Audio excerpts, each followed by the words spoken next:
with Donald Trump, with the power in the White House. And in the case of Musk, he's, with X, become the key propaganda arm of the Trump White House.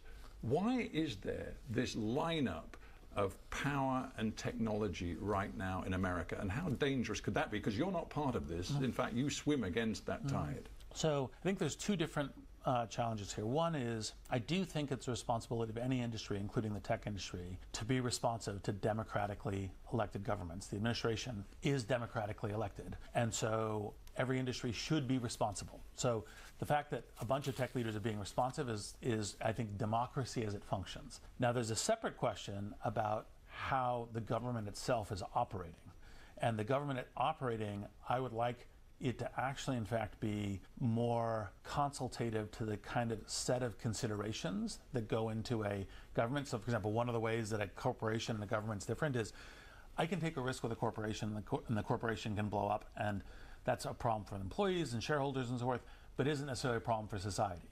If government blows up, that's a problem for all of society. But you say you really believe in democracy. It's important that the richest tech titans in the world believe and support democracy. But you've been accused of actually manipulating the public using disinformation techniques yourself. I mean, you've accused Musk of it, but you do it yourself. You did it in a famous Senate race in the United States in 2018, where it turns out your money was used to manipulate voters, give them disinformation about a Republican candidate, Roy Moore. So, first, I challenge your characterization that I did it, right? Second, it's your money that backs the campaign, which turned out to be using disinformation techniques. I gave money to an organization to do something that was more study what's going on with social networks. I learned about their claims that they used it for a false flag operation in the same way you did, by reading the New York Times, and never actually saw that. When I saw that, I apologized for my money being misused, and I said I will now, which I have done, put more constrictions on, you must give me reports about how you're using the money. And that's why I challenge your contention that I had anything to do with it, other than accidentally funding an organization that claimed it did bad things where it's still unclear what exactly it did. Reid Hoffman, we do have to end there, but I thank you very much for joining me on Hard Talk. Thank you.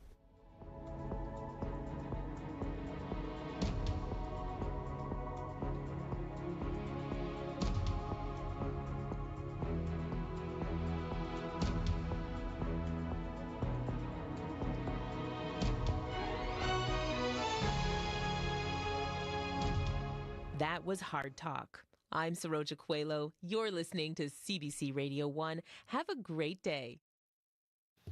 Good morning, Manitoba, and hello, Winnipeg. We are back from Morden Winkler in the Pembina Valley. Great to be back with you. I'm Marcy Marcusa, and this is Information Radio, your morning show on CBC, 89.3 FM, 990 AM on that app, and on YouTube. Yesterday, hello, spring. What a beautiful day we had. Our high yesterday was 7. Today it will be colder, a little bit cooler. Temperature is actually going to fall to minus 13 this morning, rise a little bit later this afternoon, and it's going to be windy today. Winds will be north 30 to 50, so certainly in Winnipeg it'll feel a little bit chilly. Weather throughout the morning, of course, but let's get officially started and say good morning to the team. The show's on until 8:37, and you might be watching it because Mr. Kevin Nipatebo has it on our YouTube stream. Kev, waving hello to you this morning on YouTube if you're watching. Good morning to Abby Adiyemi, who's also in the control room. Abby is our technical producer on the show. You'll hear him on air doing weather. And there's Mr. Corey Funk, my partner in crime on the road. Corey is our show director, and we'll be on air covering the commute. All right, yesterday was budget day, 2 minutes to 6 o'clock. Let's hear more on our news headlines from Matt Humphrey about some reaction and other stories. Good morning. Indeed. Good morning. A Winnipeg family is frustrated after police accidentally fired explosive devices into their apartment. It happened in January. In a Pembina Highway apartment complex, police later apologized, saying they targeted the wrong apartment while executing a search warrant. But the owner wants more answers from police. He believes the devices fired through his window were stun grenades. And as Marcy mentioned, lots of reaction this morning to the new provincial budget. We'll be hearing that throughout the morning. I'll have more after World Report. All right, thanks, Matt. Back soon. Nice to have you on the morning. And thanks for being here. Thank you for having me. Okay, back soon. Friday morning. All right, let's talk about what we have. We have a very busy show ahead. So today, first of all, is the National Day for the Elimination of Racial Discrimination. So we have 3 local organizations that are going to talk about why they've joined forces to create something new this year. And it's happening a month from today. So we're going to tell you all about what that is. In addition, in the first hour of the show, it does look like Canadians will go to the polls in late April or early May. CBC is reporting that sources in the government expect an election call Sunday. So we're going to hear more analysis of that in the first hour of the program. A little bit later in the show, a budget reaction. What do businesses in manufacturing and in the industry overall think of the latest budget? It does seek to protect workers from Trump's tariffs, but is there enough in it? Stay tuned for that and more. Today on Q. And I have, of my own free accord, elected to undergo the procedure known as severance. What if you could split your consciousness? One version of yourself for work and another for home. That's the premise of Severance, which is the biggest TV hit of the year so far. Actors Tremel Tillman and Zach Cherry will be here to talk a little bit about what the show has given them. Q with Tom Power. This morning at 10:30 in Newfoundland. And on CBC Listen. This is World Report. Good morning, I'm John Northcott. A busy week with potentially high stakes for Prime Minister Mark Carney as he prepares for his first meeting with Canada's premiers today. Removing provincial trade barriers tops the agenda, part of the effort to bolster the economy in the face of the Trump administration tariffs. Kate McKenna has the story. It's about getting things done. With the federal election campaign just days away, Prime Minister Mark Carney is set to meet with Canada's premiers as a group. He says a key topic will be removing interprovincial trade barriers. We want the skilled workers to be able, if they so decide, to immediately go to another part of Canada and work there without any red tape or hassle, and that's going to be a focus when I meet provincial premiers. This has become a hot issue since Donald Trump's tariff threats. The federal government says making it easier to work, run businesses, and trade between provinces could meaningfully strengthen the Canadian economy, making it more resilient no matter what the president does. We are very excited to open up an Atlantic Canada free trade zone. New Brunswick Premier Susan Holt wrote to the other Atlantic premiers yesterday, calling on them to join her and open up trade between the four provinces so workers and goods can move freely through one Atlantic market. It's the latest push on a file set to be discussed by all the premiers today, as Canada's closest trading partner, the U.S., has become a lot less dependable. Kate McKenna, CBC News, Ottawa. Well, it's a day of chaos for air travellers in the UK and beyond. London's Heathrow Airport, Europe's busiest, has been closed for the day. A fire at a nearby electrical substation has left the airport without enough power to operate. More than 1,300 flights are expected to take off and land at Heathrow today, including more than a dozen flights from Canada. Briar Stewart has more from London.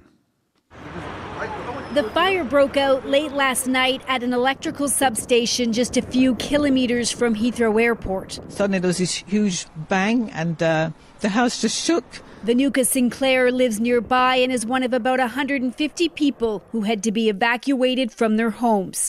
And there was just this flame everywhere down at the bottom of the road, so I quickly grabbed my coat and trainers and ran down the road to see what it was. The fire led to widespread power outages, forcing the closure of Heathrow and all four of its terminals. At the time, 120 aircraft were in the air bound for the airport. They either had to be diverted or returned back. We're looking at a rather unprecedented event because Ian Petchenik is the Director of Communications for Flight Radar 24. Many of the aircraft that are landing in Heathrow are the largest aircraft in the world. So that complicates things for airlines where you have multiple A380s landing within the first hour that Heathrow opens. There were about 12 flights from Canada scheduled to go to Heathrow today. And because Heathrow is a major hub for global connections, the effect on the aviation industry will be wide-reaching. The airport is expected to be closed until midnight, but industry experts say the disruption to travel could last for days, as passengers will need to be rebooked and diverted aircraft will have to be repositioned. Briar Stewart, CBC News, London. In Sudan's capital, Khartoum.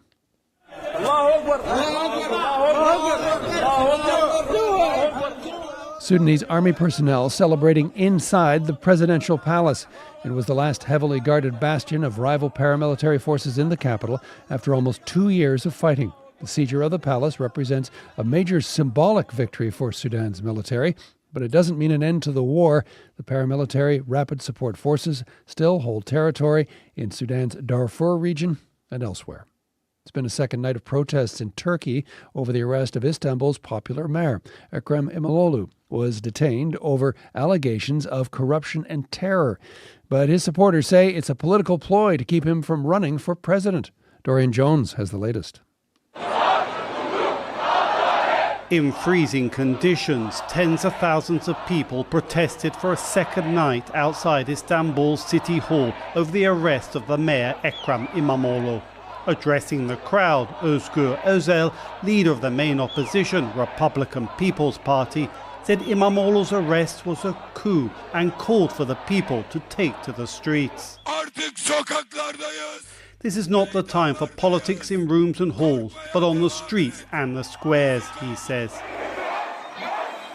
Smaller protests were also held across Istanbul throughout the night, while others banged pots and pans in support of İmamoğlu. Similar protests occurred across the country as anger grows over the mayor's arrest. İmamoğlu was arrested in a pre-dawn raid Wednesday on corruption and terror charges, just days before he was expected to be elected as his party's candidate for presidential elections in 2028. Many opinion polls give İmamoğlu a double-digit lead over long-time incumbent President Recep Tayyip Erdogan, who last night insisted the judiciary was independent and sought to play down the protests. We, as a party and as individuals, have no time to waste on the opposition's theatrics. We are focused on our work and our goals, he says. While the number of protesters is still relatively small, momentum appears to be with the opposition as protests are growing and spreading across the country. Dorian Jones for CBC News, Istanbul.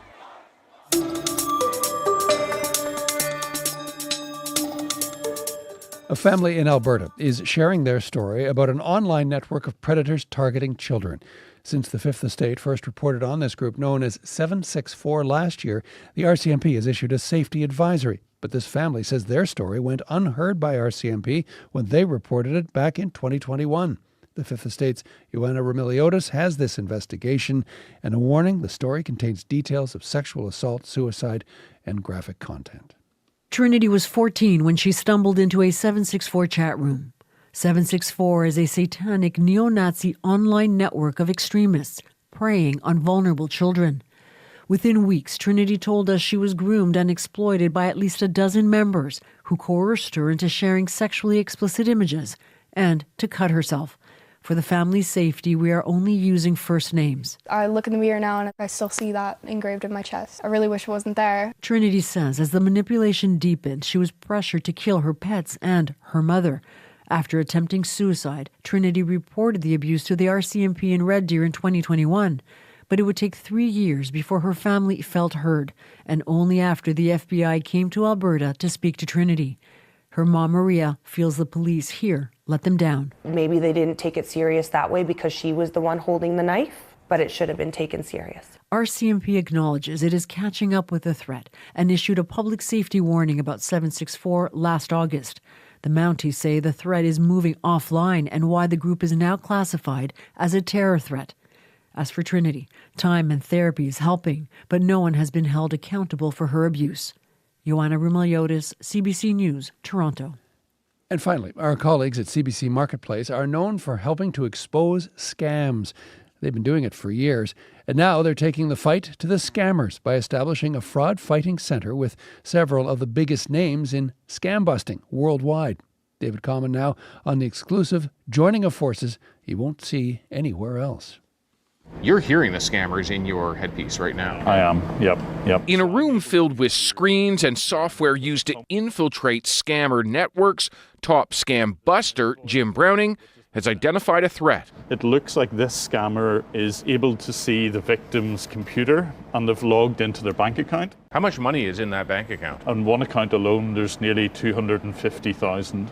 So there's a lot. CBC Marketplace brought together Jim and two other big-name scam busters to take on fraudsters around the world. I've actually got CCTV of this scam happening. Browning has even hacked his way into the security cameras of a room full of scammers targeting North America from Pakistan. So we're actually able to see and hear the scam happening. When they've got your personal information, they have done things like sign you up for a loan agreement. The trio of fraud fighters have collectively stopped many millions of dollars flowing from victims to phone, text, and online scams.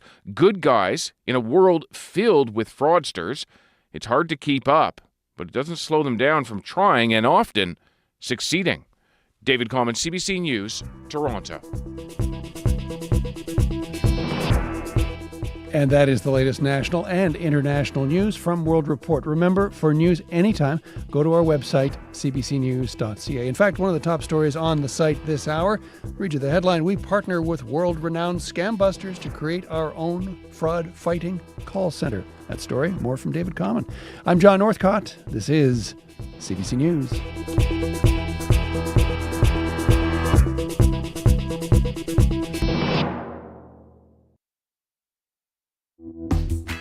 Well, good morning, Manitoba. Welcome to Friday. It is -9 right now as we start our day in Winnipeg. Thanks for joining us on Information Radio here on CBC. 89.3 FM, 990 AM on the app and YouTube.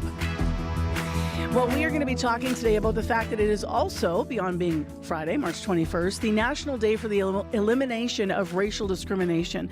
And we're going to talk to 3 local organizations. They have joined forces to create something new, a celebration coming to Winnipeg, actually in a month from today. So we're going to hear all about that. That starts this half hour on the program.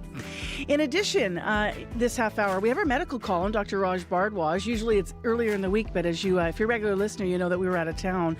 So Raj Bardwaj's column is on today. He's been reflecting 5 years ago this month since COVID-19 changed our lives. But how did it change his on the front lines of emergency care? So that is our medical column. And we are looking like we're going to the polls. We're going to get more analysis of what we've heard from Mark Carney. So that's also still ahead. Right now, though, let's go to Matt Humphrey, who is actually in studio here with us and has our headlines for the news. Good morning. This morning, lots of people are weighing in on the new provincial budget. Released yesterday, it calls for more than $500 million in supports for workers and businesses affected by tariffs. The Canadian Manufacturers and Exporters Association says that help can't come soon enough. Meanwhile, the Canadian Taxpayers Federation says the budget plans to bring back bracket creep and is critical of the province for no longer indexing income tax brackets and the basic personal amount by inflation. We'll hear more at the bottom of the hour. All right. Thanks very much, Matt. Back soon. Matt filling in for Heather Wells this morning. Well, I brought Corey back as well from Morden and Winkler in Pembina Valley. How are you doing this morning, good. Corey? You had to drive me back because I was living out there. It was fun. It was lovely, yeah. I have to say, and the drive back was just gorgeous. So why don't you slide into what's going on in the roadways this morning, then we'll actually get to the forecast. Very quiet commute overall so far. Highways, at least down south here in southern Manitoba, are looking okay. I will say if you're up around the Thompson area, the highways all the way kind of to Lynn Lake, Gillum, and just south of Thompson as well, looking like there might be some poor visibility according to Manitoba 511. But if you see anything else going on out there, give me a call on the CBC commuter line. That number 204-788-3093. Thank you, Corey Funk. Thank you. Abby Adiemi, I loved your postings all over social media talking about the first day of spring. The first day, yep. Your drone shot showing, what it used to look like in the Manitoba fields and highways and how things are starting to melt now. I'm just waiting for the greens to return. Well, not today. It's actually going to get colder today. I'll pick it up from where Corey talked about in the north. That poor visibility you're seeing up north is due to the blowing snow we have blowing into the Churchill region this morning. So brace for that. You're going to have blowing snow this morning. But for the rest of the province, we have clear skies, sunny conditions that will break through the clouds as we get to the day. We're starting cloudy in the city, -9 at this point. The skies will clear as we get into the morning. Some breezy conditions, and we'll be seeing temperatures drop to around -13 before rising again later in the day. But right now, -9 in the city.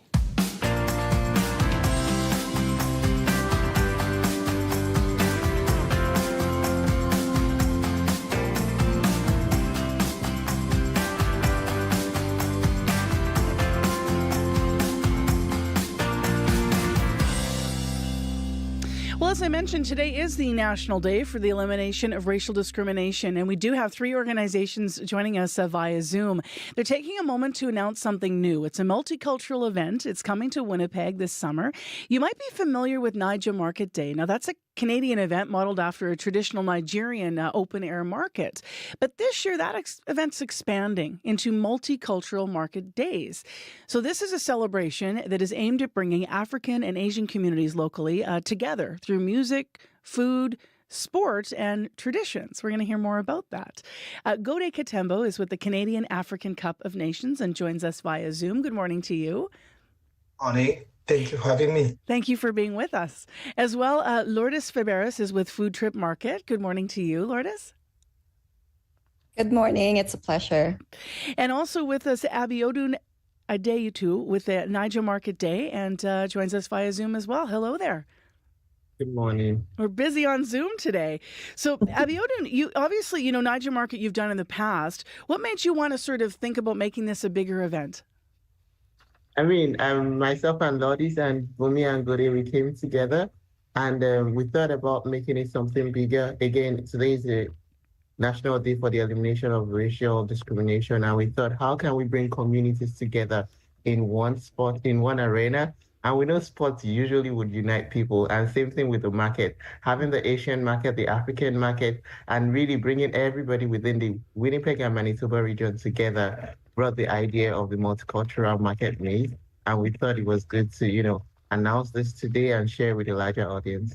Mm-hmm. So, Gode, how does sport work into this? Obviously, this lines up with the African Cup of Nations. How are you hoping to bring sport into this event? For the Canada African Cup of Nations, we have been running successfully for the past 7 years. As we know, we are one of the biggest soccer events here in Manitoba, but also we have expanded in Ontario. So soccer or sport, we have known as to be the universal language that unifies many communities. And with bringing now the market into place too as well, from where we come from, sports and market goes hand to hand. And that's the experience that we want to bring back, or we want to bring here in Manitoba, especially here in Winnipeg. So paint us a picture of what that looks like when they go hand in hand, Gode. Like, is the soccer going on at the same time as people are sort of milling about? Like, what's the sensibility of how that's going to feel? The idea, it is soccer will be going on, but because, as you know, soccer games, they can go on for 1 hour and a half. With that 1 hour and a half that is going on, there is going to be fans, people who are looking for, to shop around. As we know what is happening in our nearest neighbors here in USA, there's not been any greater time than to shop local. So we thinking of ways how we can bring soccer fans, community, and market all together. So there will be soccer going on. It's going to be 8 hours of soccer. That means 8 hours of shopping going on at the same time. Lourdes, being today is the National Day of Eliminating Racial Discrimination, obviously that's why we're talking and you guys have chosen today to talk about this. But what's the need to sort of expand this to, when you think about our Manitoba communities coming together, tell me a little bit more about what you're hoping this might do and why that's a need. Well, we have Manitoba is a very diverse community, and we love to celebrate that through our markets. Like the Food Trip Market, it's been around since 2017, and that's what we've been trying to do in our end, and not celebrating it through diversity, through trades, because there's no better way to sharing your culture than showing it like in a market. Like when you go to night market and in Asia, the most exciting about it is seeing different people tasting their food, their cultural food. It feels like you've been taken to that country already when you're there. So being in this market and market days, you feel like you've been around the world because you're going to experience food and traditional clothing and see a lot of different products from all over the world. How does that break down racial discrimination? Is it just that natural sharing and seeing, commonalities maybe? Yeah, and it comes with stories. Like, sometimes when you pick up a necklace, say from Africa or from Asia, it comes with a story. And then that creates that conversation, because that's what we want to have with each other. Like sometimes there's nothing we have in common to create that conversation. So within a market that you cannot help but talk to someone who's selling, something that's very interesting product that you like to get, or this food that tastes really good. So it opens your mind and it creates that conversation. It slowly diminish that division. Abiodun, where's this market, the Multicultural Market Day is going to take place this year? Okay, it's happening in June 21st and 22nd at the arena. Lottie has the name is in Keewatin. Yeah, it's at 709 Keewatin Street, Okay. but the Timoshenko Arena will be at the parking, and the soccer will be, of course, it will be in the soccer field. So we'll be occupying the area of the Billy Moshenko parking area and grass and the soccer field.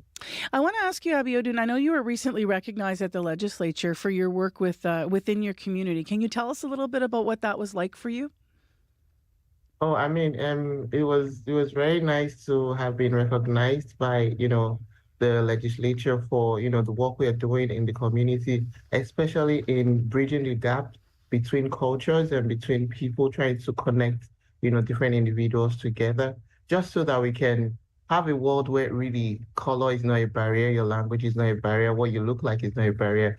We just want to be humans and be people, so that our children coming behind us can have a world that is full of love, and they are able to exchange culture from time to time. And I think it was recognized at the ledge. That's a beautiful place to end our conversation this morning. So you guys get to work planning this, won't you? You got a month.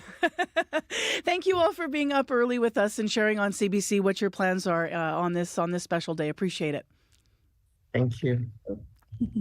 That is Gode Katembo with the Canadian African Cup of Nations, as well as Lourdes with the Faberis with the Food Trip Market, and Abiodun Adetu with the Naija Market Day. The first ever Multicultural Market Days is going to happen a month from today. So as they said, June 21st and 22nd.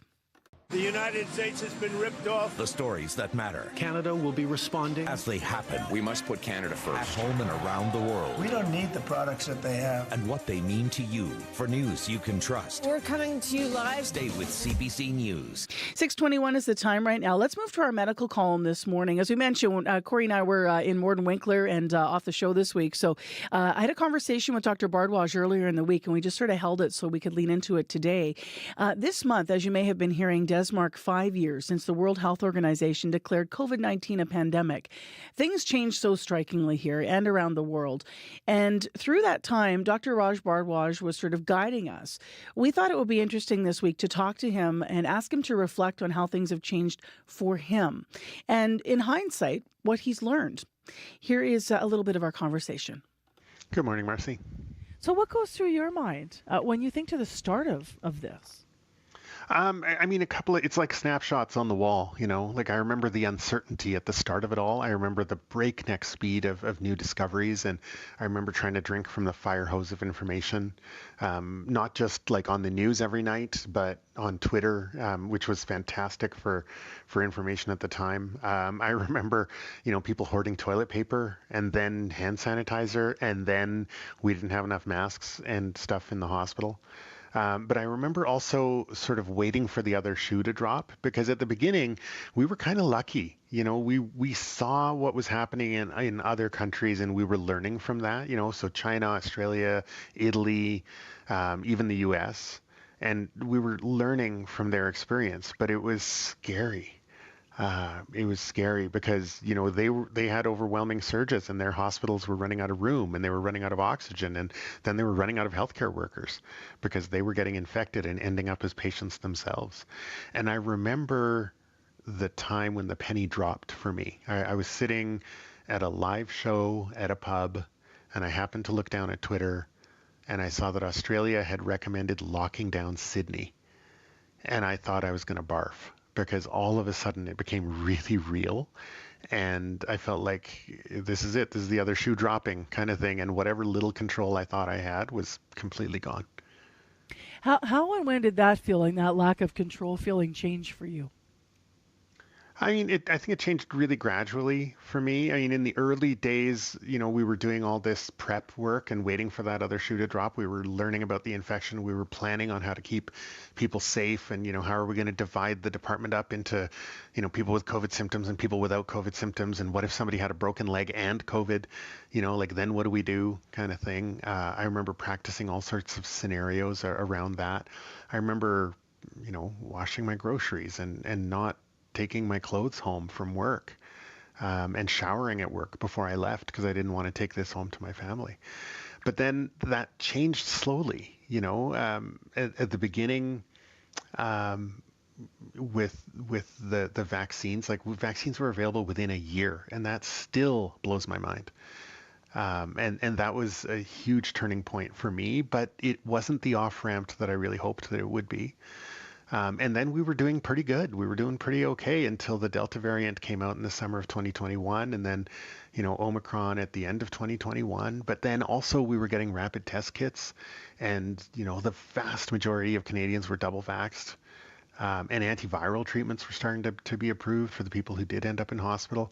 I remember that sense of control kind of being a double-edged sword kind of thing. Like on the one hand, we had rapid tests. On the other hand, we had to cancel our big Christmas family dinner because someone tested positive. And that was super disappointing. But, the sense of control was, hey, at least we managed to avoid a super spreader event. But then we started to learn about airborne transmission and long COVID, and then we were into the next year. And I think people just sort of got tired of all the fuss and the daily reports of hospitalizations and deaths and stuff, and it just sort of petered out. Through all of what you're talking about, from a healthcare or a public health perspective, what do you think we could have done better? Do you think? I think given how much information was coming at us and how quickly, I think that we got the science right. And I think, science is a self-correcting process because as more people do the research, it tends toward the correct answers. So I think we really got the science right for the most part. I think that some of the public health messaging was terrible. And I think I was, part of that because we didn't really know what we were dealing with. And I think that if we had understood and really conveyed the importance of airborne spread a lot sooner, we could have opened schools and daycare sooner with no masks. If we had just cleaned the air, it would have been a very safe, or a much safer environment for kids. And it really frustrates me that for the most part, we still haven't done that. I think we badly dropped the ball on long-term complications of COVID. And we've left thousands of people behind who are still suffering from long COVID with, limited access to healthcare resources. And I think that we still have not really realized that COVID has changed the landscape of human illness forever. And if you want to learn more about that, we don't have time to go into that in great detail, but Quirks and Quarks covered that really well this past week. So you can listen to their show. But, the other thing that I think we still haven't done and we have dropped the ball on is that we haven't gone back and had a comprehensive look at how did we do, at a municipal level, provincial level, national level, to learn from our experience so that we could be more prepared to act if there's another pandemic or when there's another pandemic. I mean, we did that for SARS in 2003. But we haven't done that for COVID, and that's a huge missed opportunity. Just lastly, how are you doing after 5 years of all this? How's your experience through the pandemic changed you?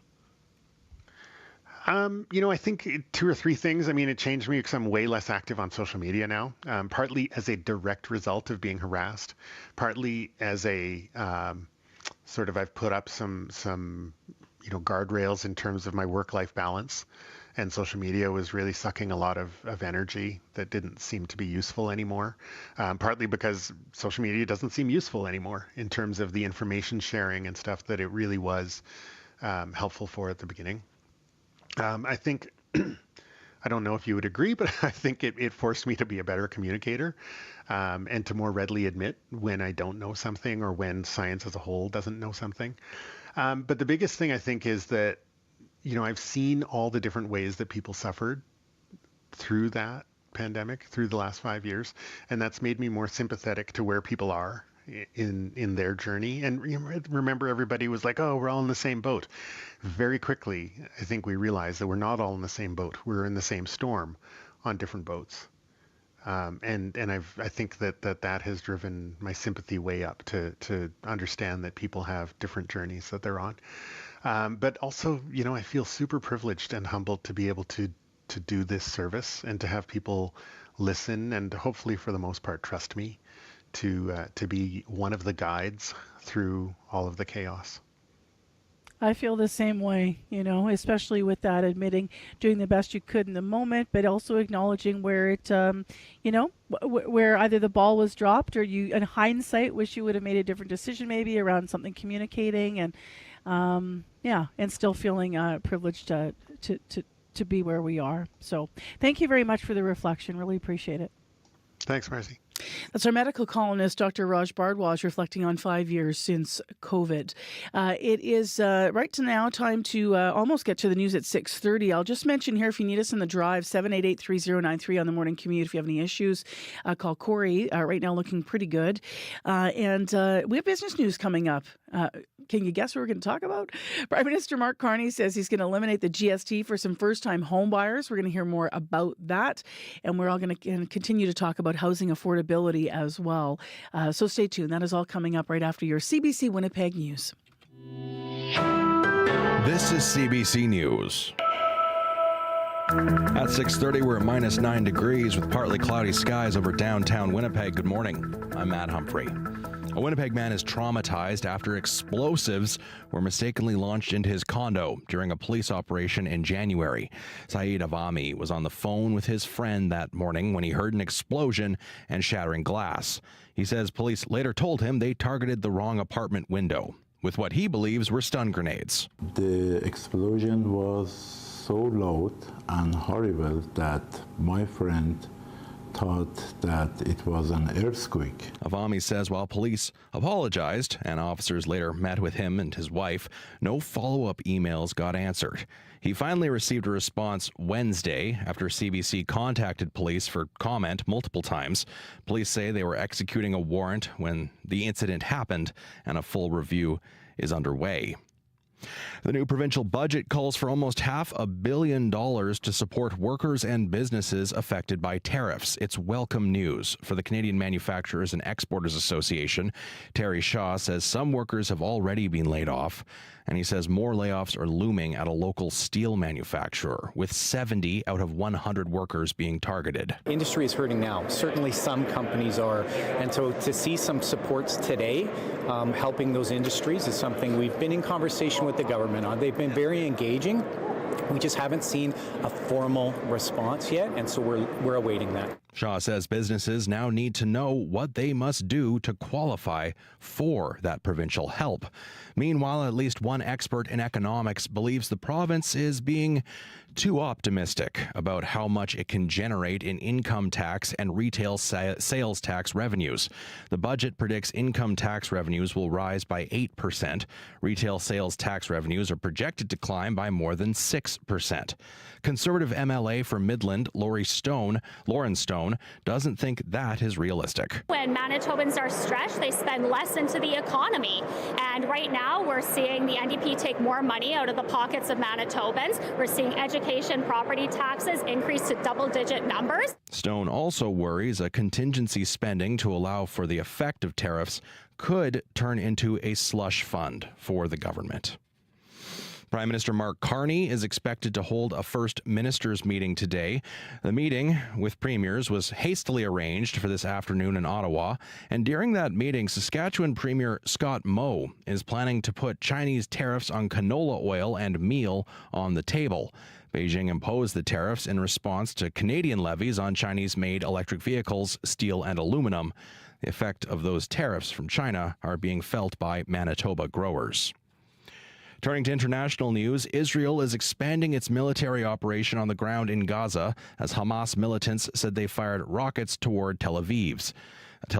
This comes as UN Secretary General Antonio Guterres called for an end to hostilities. I renew my appeal for respect of the ceasefire, for unimpeded humanitarian access to all areas of Gaza, and for the immediate and unconditional release of the hostages. The Gaza Strip Health Ministry says the renewed Israeli offensive killed more than 90 Palestinians yesterday, with nearly 600 killed since Tuesday and over 1,000 people injured. A fire at an electrical substation in London has led to the closure of Heathrow Airport. We're looking at a rather unprecedented event. Many of the aircraft that are landing in Heathrow are the largest aircraft in the world. So that complicates things for airlines where you have multiple A380s landing within the first hour that Heathrow opens. That's Ian Pachencic with Flight Radar 24, a global airline tracker. Thousands of flights have been affected, with passengers being diverted to Gatwick, Charles de Gaulle in Paris, and Ireland's Shannon Airport. One airline official says the disruption is, quote, a contained version of 9/11. The fire knocked out power to Heathrow and to thousands of homes and businesses across West London. The airport's hoping to resume operations by midnight local time, but it's believed the backlog of delayed or canceled flights will take days to sort out. And finally, in sports, in case you missed it, Kyle Connor scored the overtime winner as the Winnipeg Jets came away with a narrow 4-3 victory over the Edmonton Oilers. Yesterday, the new Prime Minister was in the stands after taking part in the morning skate with his hometown team, the Oilers. Up next, the Jets return home to face the Buffalo Sabres. That's on Sunday. And that's your CBC News from Winnipeg. All right, thanks very much, Matt. Back soon. Matt Humphrey in our news department this morning. All right, it's time for your regional forecast. Very different north to south today. Abby's here to walk us through our main cities and communities. Yeah, we're looking at mostly sunny skies across the southern parts of the province today, and we're seeing colder temperatures as you travel north. Conditions in Winnipeg at this time, -9. We're starting the day cloudy. Expect some clearing as we get through the morning, though it's still going to remain breezy. We're going to be seeing temperatures dropping to around -13 before rising again late, and then more clear skies tonight as we get into the weekend. Similar conditions we're seeing in the Pembina Valley region. We're seeing temperatures hover around -7 at this time. Also cloudy, though we have a slight chance of snow in that part of the province. Temperatures will drop into around -11. Heading west to Brandon, -10, cloudy at this time.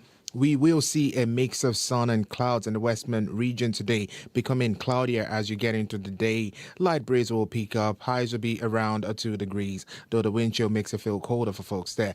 In the Parkland region, Dauphin and surrounding areas sitting around -16 at this time. Expect a sunny day, some light winds. Highs will be around -11. In the Interlake region, we will see cooler temperatures today. Currently -14 in Gimli, partly cloudy skies. Sunny weather ahead. Light breeze would come in, becoming calm as you get into the afternoon, and we'll see temperatures climb as you get into the day. In the powerful influence, we're seeing temperatures around -23 at this time. Clear skies you have. Expect sunny weather today. Some light winds will come. Temperatures will be reaching around -11. Further north in Churchill, we're looking at temperatures hover around -28, 29 at this time. Clear conditions you have. Also going to be a sunny morning, turning to a mix of sun and clouds as you get into the day. Highs around -12. And for Churchill, that's where we have that light snow which is blowing around at this time. Temperatures around -18. It's going to remain breezy for most of the day. Temperature will stay around that -18, though the wind chill, to factor that in, it's going to be in the range of the -20s.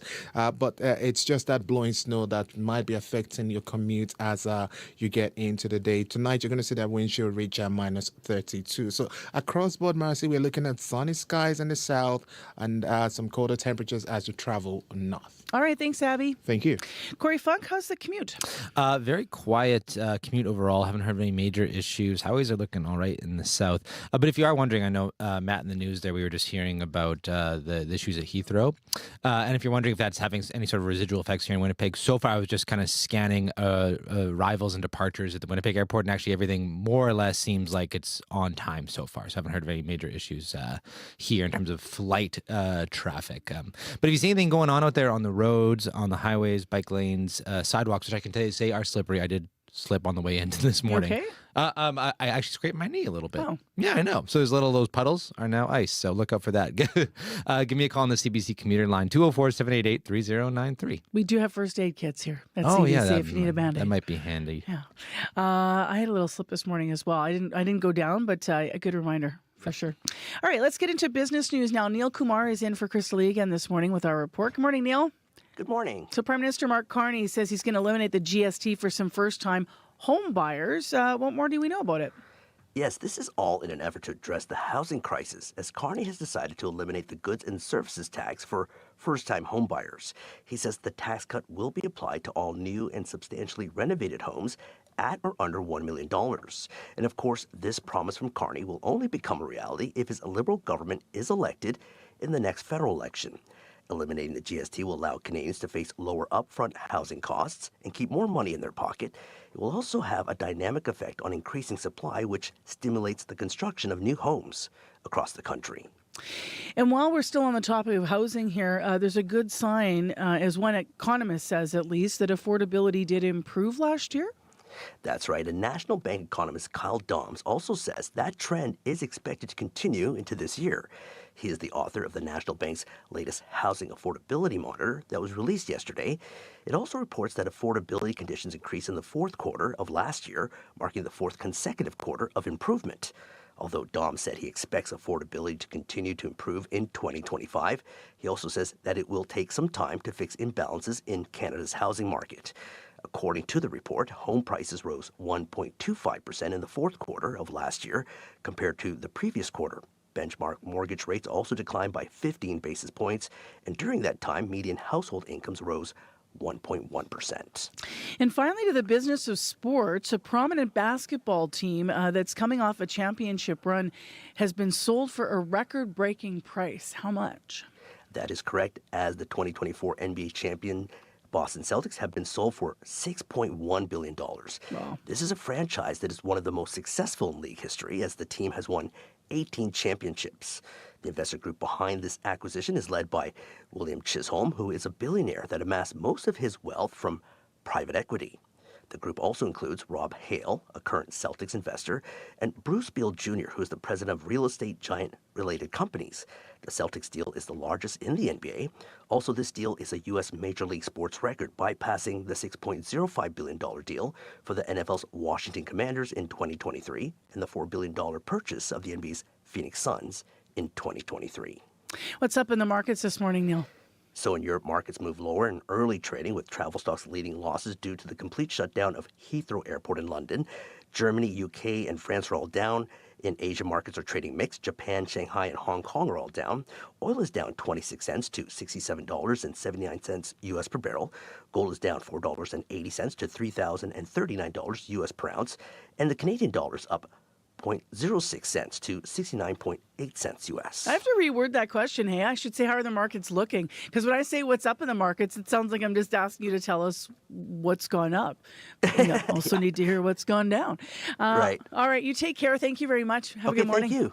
All right. You too. That's Neil Kumar. He's filling in for Crystal Lee with business news on CBC. You're listening to Information Radio, your morning show here live from downtown Winnipeg.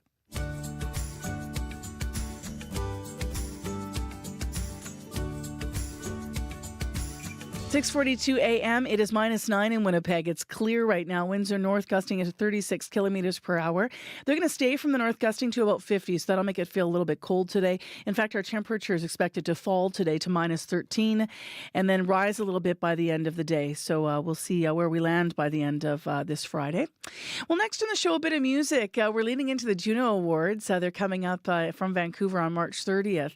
And the Juno Awards and CBC Music are in celebration mode already. So we've played a few of these on the program before, these being covers of some tunes, because in the lead up, they're presenting Juno Sessions.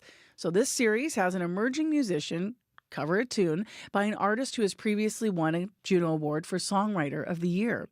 So today, we want you to hear how Juno-winning Toronto artist Dylan Sinclair gives his spin to the 2019 Shawn Mendes hit, In My Blood. A spike in excitement.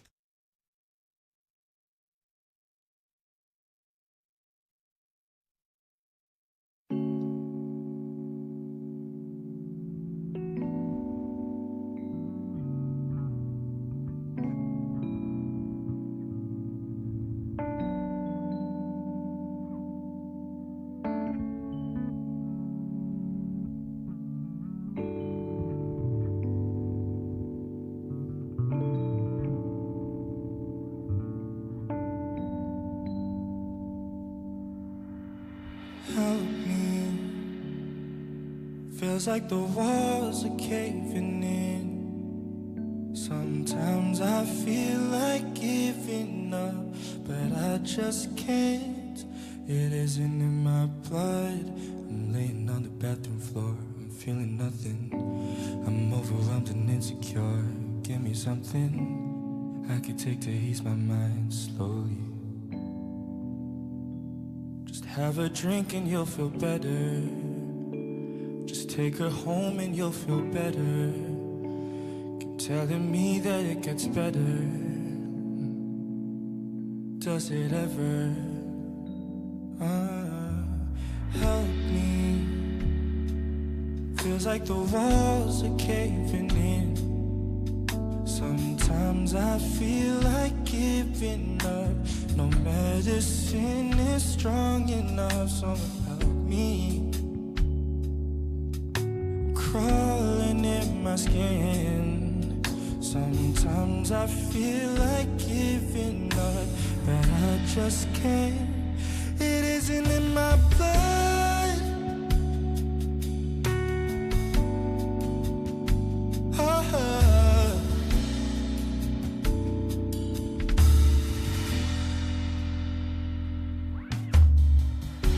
I'm looking at my phone again. I'm feeling anxious, afraid to be alone again. I hate this. I'm trying to find a way to chill. I can't breathe. Oh, is there somebody who can help me? Feels like the walls are caving in.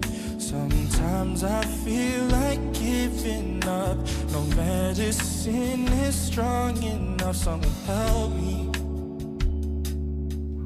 I'm crawling in my skin.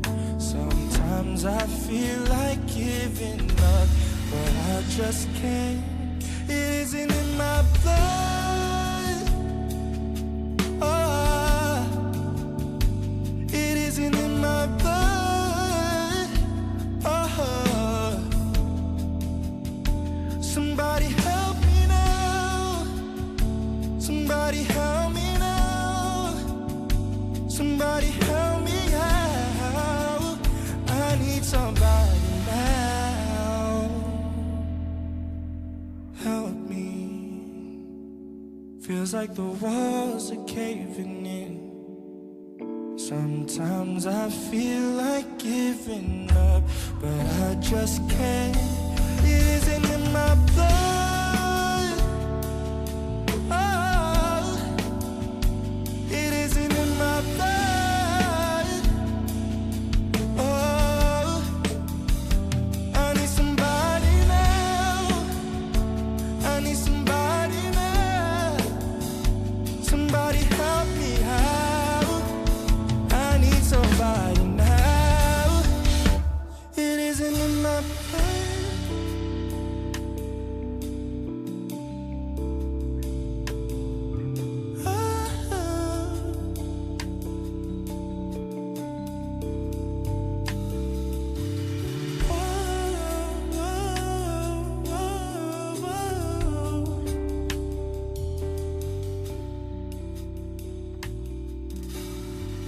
Cover Shawn Mendes track In My Blood. That's R&B artist Dylan Sinclair.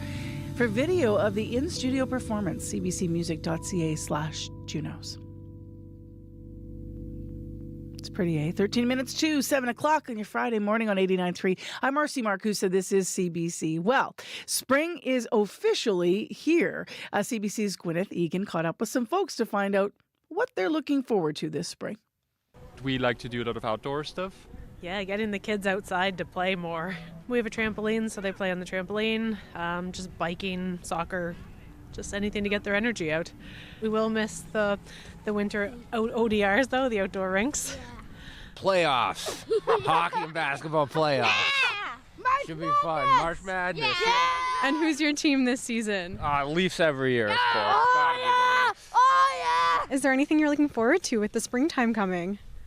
I hope warmer weather, but we can slowly adjust into it. I'm okay with that too, all in time. Is there anything you like to do in the springtime? Any traditions you have? It's just to get outside more frequently and the hiking trails get a little drier, so it's nice to get back outside. Sun. We'll be happy when the mud's gone. Do you like to spend a lot of time outside? Yeah, we do. We do in the summer, so it's gonna be nice to enjoy the backyard again and sit out on the deck and the barbecue and all of those summer things. Go to the beach. Fishing. I didn't go last year at all. I didn't really make it out. It was kind of busy. I ended up buying a license for nothing. So. And what kinds of fish are you most looking forward to catching this year? Trout. Oh, the sunshine, being out so much more, and just like the longer evenings for sure. Is there anything you like to do around this time of year? Any traditions? Go for walks for sure, and definitely getting my bike out. I love going for bike rides and that at that time, and getting back to the beach walks for sure. Is there anything you're looking forward to? Summer. Yeah, just summer. The winter's been crazy, Don't like the ice, don't like the snow. That's about it. Do you have any springtime traditions or anything you like to do around this time of year? Well, back home we have festival of colors. It's called Holi. I'm not sure how well known you're about it. India, Nepal, right? So the festival's color just signifies the onset of spring. Every season's exciting for me, except for spring, because it's so dirty. But after spring comes summer, and there's a ton of flowers, so that actually makes for a great photograph. So I guess that excites me the most. CBC's Gwyneth Egan asking some folks what they're looking forward to now that spring is officially here. She was not in Manitoba. You can kind of tell they're mentioning some festivals that we don't have here, and also the Leafs. So most people here are going to be cheering for the Jets. Although all the brackets in March Madness, I love hearing the kids scream and be excited. It is 10 minutes to 7 o'clock now on 89.3 FM. We are live in downtown Winnipeg. Thanks so much for joining us. Well, next in the show, let's get to political news here on the program. The CBC and other media are now reporting sources in the government. You heard this break yesterday, are saying Prime Minister Mark Carney, is going to call the election officially on Sunday and dissolve Parliament. Expect a speedy campaign and going to the polls within weeks. So we wonder where the parties stand right now, where are they going in, and how prepared are they for this sprint? To talk about this, Alex Ballingall is with us, Deputy Ottawa Bureau Chief for the Toronto Star. Good morning, Alex. Hey, good morning. So what's the latest on the election call and maybe the date of the vote that people are sort of thinking it will happen? Well, what we know now is that the plan for Mark Carney is for him to, on Sunday, go into Rideau Hall, asking the Governor General to dissolve the 44th Parliament, and then we dive into the 45th national election campaign in Canadian history. Election day, it's still, we weren't able to pin down exactly what they're thinking. There's a lot of speculation that they might keep it as short as possible, which would, the shortest election period under election law right now is 36 days. So that would take us to April 28th. There's also talk of potentially the following Monday, May 5th, I believe it is. But we haven't nailed that down yet, so we're not sure. But for sure, it's looking like, unless they change their plans, it's going to be a spring election starting Sunday, and we're off to the races here. Where do you think Mark Carney might run? I've been trying to find that out all week. Yeah, because the Prime Minister has no seat. Many other reporters have been doing the same. We don't know. Yeah, he doesn't have a seat. There's speculation about some ridings in Ottawa potentially. Just last night, there was a Liberal MP who is not being allowed to run again in a kind of a suburban Ottawa riding. So there's speculation around that maybe Carney will run there. He lives in Ottawa. There's been speculation about Toronto. There's a lot of safe Liberal seats in downtown Toronto that, there's speculation he might run there. There's even been speculation about Edmonton and questions about that, given that he grew up there. There's also, maybe it could be literally anywhere. So we'll have to see. But I expect we'll find out soon one way or another, given that, the election's starting Sunday. I don't want to run out of time to go through all of the parties. So let's talk about the major messages going in and what we understand about positioning. And I'm not going to start with the Liberals. I'm going to start with the Conservative Party's pitch. So, their pitch is really based on trying to tie Mark Carney, this new Liberal leader, to the Trudeau government and the policies and the actions of the Trudeau government that the Conservatives have successfully lampooned and attacked and criticized. and the elements of that government's legacy, I guess, that have been deeply unpopular. I'm saying, this is not a different Liberal. This is the same. He's not going to truly axe the tax, for example. Only the Conservatives can do that. And then, also part of their pitch is saying, that they are the ones that can best grow the economy, protect the economy from the vulnerabilities that the Liberals have created vis-a-vis the United States. So I think that's kind of the spine of the Conservative pitch. Also, quite an aggressive critique of Mark Carney and labeling him as sneaky and kind of, so they're on the offensive side really attacking Carney and trying to paint him as unreliable and untrustworthy. Can you explain, just so people understand this, the restrictions the Conservative Party has put on media access? Yeah, so basically, there's this long-standing tradition of all the major parties basically selling seats to the media, so that the media buys a seat on their plane or on their bus, and they travel all across this vast land of the country covering the election, so that there's kind of media embedded within the leaders' tour as they go around the country. They're blocking media from doing that. They're not selling those seats this time, and they say they're going to give advance notice of a couple days or 3 days where they're going, but there won't be a traveling contingent of media with Pierre Poilievre as of now, based on their plans. So that's a different thing that we haven't seen from a major party in recent memory on the federal level. And it will be interesting to see how that goes and how that affects coverage and how that affects everything for them. We have 2 minutes here. We've got to get through the parties, so I will ask about the Liberals last. But what's the messaging of the NDP going in here, and what might be the goals of Jagmeet Singh? Well, they're struggling in the polls right now, generally. I think their goal will be to fight back against this kind of coalescence around Carney, especially, that seems to have taken votes away from them, potentially in a strategic voting way to try and prevent a Poilievre victory, which often happens. So they're going to have to fight against that. I think they're also going to argue that the Liberals are moving to the center right under Carney, and that they're the true kind of progressive alternative, the true party, the only party that's standing up for working people. That's kind of the rhetoric we've seen so far. So I expect those are the types of things that we'll hear from Jagmeet Singh. And then the Liberals, what do you think they're going to really be trying to rally around? I mean, they're really pitching Carney as the man of the moment, that he's kind of tailor-made to come in and protect Canada against Trump. He's a competent and measured economic manager. These are the types of things that they're saying and they're trying to pitch. That he'll be a different kind of government than the Trudeau government. That that they'll have a better handle on spending while preserving social programs. And then I think they're going to also push on the Conservatives and try and link as much as possible Poilievre with perceptions of Trump and negative perceptions of Trump in the country, given the tensions with the United States right now. We're seeing a lot of that from the Liberals, so I expect we'll see a lot more of it through the campaign. Thanks for covering so much territory for us this morning, Alex. I appreciate it. Yeah, anytime. Thanks for having me. That's Alex Bellingal, who's the Deputy Ottawa Bureau Chief for the Toronto Star, with us live via Zoom this morning on CBC. It is 3 minutes now to 7 o'clock. We're going to hear more about the potential election call we're expecting here on Sunday on World Report. First, though, let's go to local news headlines. Matt Humphrey's back. Good morning. A local economist thinks the new provincial budget is overly optimistic in its projections of income tax revenues and retail sales tax revenues. We saw the budget yesterday. The New Democrats are predicting income tax revenue will climb by 8% and sales tax revenues by more than 6%.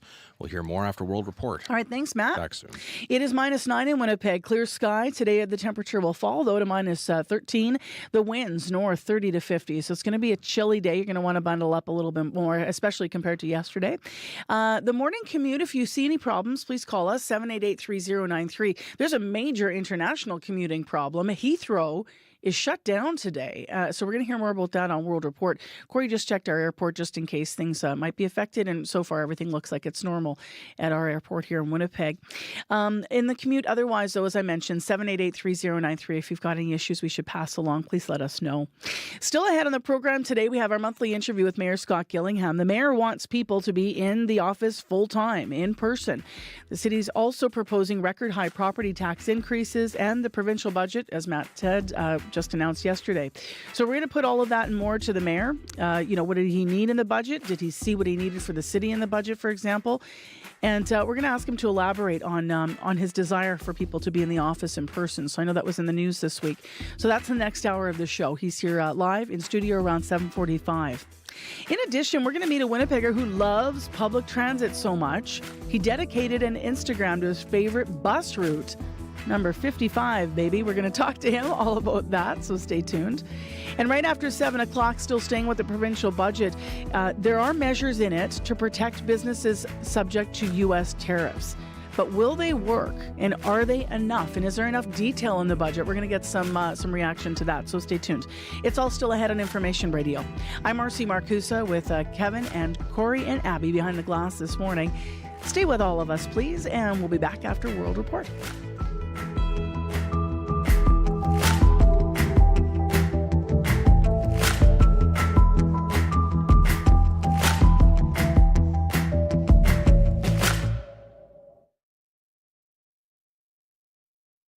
On The Current. So we collect these home videos of sometimes mundane, sometimes more exciting events at home to test memory. Most of us don't remember anything about our lives until we're nearly school age, something scientists call infantile amnesia.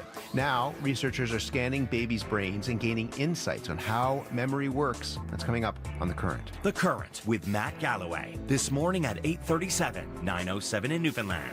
And on the CBC Listen app. This is World Report. Good morning, I'm John Northcott. Mark Carney is scheduled to meet with Canada's premiers today in Ottawa. It will be his inaugural First Ministers' Conference since he became Prime Minister a week ago. They'll discuss how to navigate punishing tariffs from the U.S. and China. The Prime Minister's policies on energy projects also expected to top the agenda. The CBC's Janice McGregor has more from Ottawa. Janice, set the scene. Tell us what happened yesterday. John, yesterday started out unfolding fairly predictably on the energy file. We had Pierre Poilievre standing in front of workers, attacking the Liberal government's failure to get things like liquefied natural gas projects built. And then we had Alberta Premier Danielle Smith emerge from her FaceTime with the new Prime Minister in Edmonton and unveil a long list of demands. The change yesterday was when Mark Carney was asked by an Edmonton newspaper reporter how his government would support Alberta's resource industry in the wake of Donald Trump's tariff threats. And the new Prime Minister said that to increase the competitiveness of Canada's resource sector, there can't be any preset emissions caps or preset restrictions. I said that we need to do things that had not been imagined or had not been thought possible at a speed we haven't seen before. Now, this raised eyebrows because earlier in the day, Carney's Environment Minister told a different reporter that his government would be sticking to the emissions cap regulations that his predecessor released last fall. So, Janice, might all this blunt some of the criticism of the Liberals and their energy policy? As with the decision to cut the consumer carbon tax, the risk here is that in trying to appease one group of critics, the Liberals open themselves up to other criticism that they're now backtracking on essential climate policy and turning those voters off. And it's not the only example of trying to disarm issues that opposition parties want to campaign on. Yesterday, NDP leader Jagmeet Singh was standing alongside union leaders. He said the Liberals shouldn't be going into an election without having passed more measures to help workers during this trade war. But this morning, 3 of Carney's senior ministers out in Montreal unveiling yet more support for workers hit by the effects of tariffs. The CBC's Janice McGregor in Ottawa. Thank you, Janice. You're welcome. Thousands of travellers who would be using Britain's Heathrow Airport today are being asked to check their flight status. It shut down for the full day. This after a transformer fire knocked out power to the busy airport and thousands of local homes and businesses.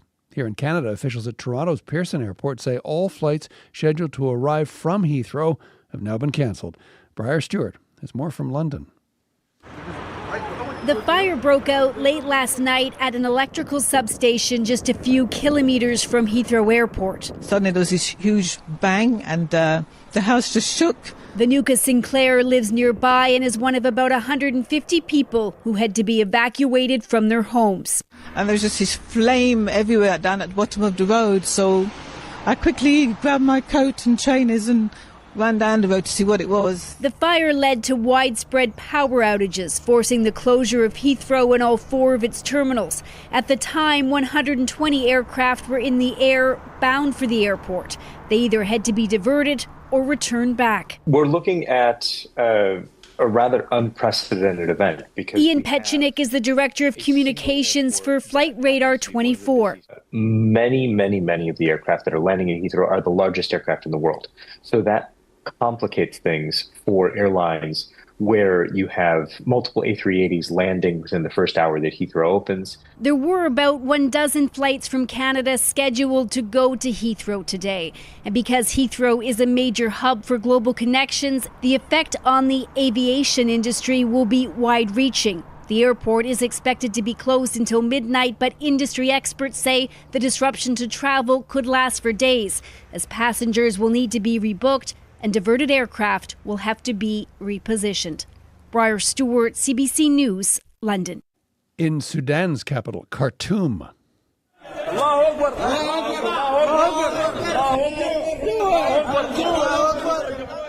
Sudanese army personnel celebrating inside the presidential palace. It was the last heavily guarded bastion of rival paramilitary forces in the capital after almost 2 years of fighting. Seizure of the palace represents a major symbolic victory for Sudan's military, but it doesn't mean an end to the war. The paramilitary rapid support forces hold territory in Sudan's Darfur region and elsewhere. As Israel resumes its military campaign in Gaza, Hamas today fired multiple rockets towards Tel Aviv. This as the global community watches with mounting concern. Here's UN Secretary General Antonio Guterres. I renew my appeal for respect of the ceasefire, for unimpeded humanitarian access to all areas of Gaza, and for the immediate and unconditional release of the hostages. Health officials in Gaza say since Tuesday of this week, close to 600 people have been killed in the territory, with more than 1,000 injured. A second night of protests in Turkey over the arrest of Istanbul's popular mayor. Ekrem İmamoğlu was detained over allegations of corruption and terror, but his supporters say it's a political ploy to keep him from running for president. Dorian Jones has the latest. In freezing conditions, tens of thousands of people protested for a second night outside Istanbul's City Hall over the arrest of the mayor Ekrem İmamoğlu. Addressing the crowd, Özgür Özel, leader of the main opposition, Republican People's Party, said İmamoğlu's arrest was a coup and called for the people to take to the streets. This is not the time for politics in rooms and halls, but on the streets and the squares, he says. Smaller protests were also held across Istanbul throughout the night, while others banged pots and pans in support of İmamoğlu. Similar protests occurred across the country as anger grows over the mayor's arrest. İmamoğlu was arrested in a pre-dawn raid Wednesday on corruption and terror charges, just days before he was expected to be elected as his party's candidate for presidential elections in 2028. Many opinion polls give İmamoğlu a double-digit lead over long-time incumbent President Recep Tayyip Erdogan, who last night insisted the judiciary was independent and sought to play down the protests. We, as a party and as individuals, have no time to waste on the opposition's theatrics. We are focused on our work and our goals, he says. While the number of protesters is still relatively small, momentum appears to be with the opposition as protests are growing and spreading across the country. Dorian Jones for CBC News, Istanbul. A family in Alberta is sharing their story about an online network of predators targeting children. Since the Fifth Estate first reported on this group known as 764 last year, the RCMP has issued a safety advisory. But this family says their story went unheard by RCMP when they reported it back in 2021. Now the FBI is warning of a sharp increase in 764 activity. The Fifth Estate's Ioanna Romiliotis has this investigation and a warning: the story contains details of sexual assault, suicide, and graphic content. Trinity was 14 when she stumbled into a 764 chat room. 764 is a satanic neo-Nazi online network of extremists preying on vulnerable children. Within weeks, Trinity told us she was groomed and exploited by at least a dozen members who coerced her into sharing sexually explicit images and to cut herself. For the family's safety, we are only using first names. I look in the mirror now and I still see that engraved in my chest. I really wish it wasn't there. Trinity says as the manipulation deepened, she was pressured to kill her pets and her mother. After attempting suicide, Trinity reported the abuse to the RCMP in Red Deer in 2021. But it would take 3 years before her family felt heard, and only after the FBI came to Alberta to speak to Trinity. Her mom, Maria, feels the police here let them down. Maybe they didn't take it serious that way because she was the one holding the knife, but it should have been taken serious. RCMP acknowledges it is catching up with the threat and issued a public safety warning about 764 last August. The Mounties say the threat is moving offline and why the group is now classified as a terror threat. As for Trinity, time and therapy is helping, but no one has been held accountable for her abuse. Joanna Rumaliotis, CBC News, Toronto. And you can catch that Fifth Estate investigation tonight at 9 p.m. on CBC Television and GEM or on YouTube starting at 1 p.m. Eastern. Well, that is the latest national and international news from World Report. Remember, for news anytime, go to our website, cbcnews.ca. I'm John Northcott. This is CBC News.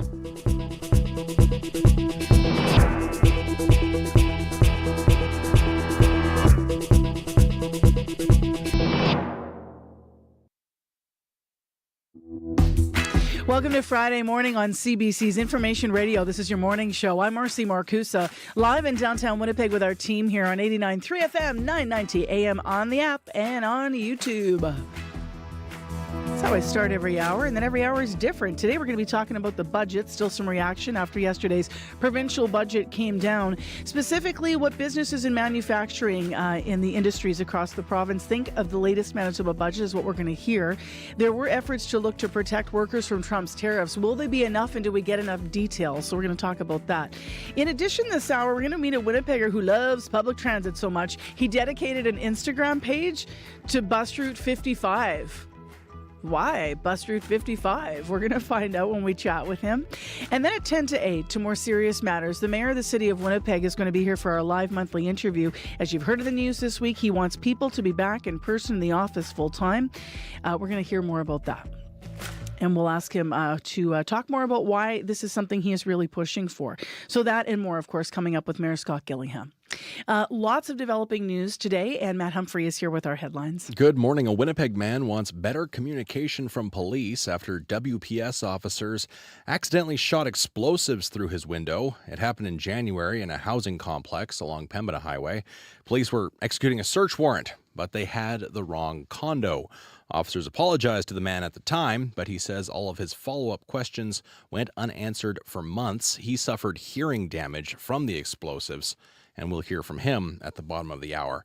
And yes, lots of people weighing in on this new provincial budget. Part of it calls for extra gas tax revenue going toward municipalities outside Winnipeg. We'll hear more at 7:30. All right, thanks, Matt. Back soon.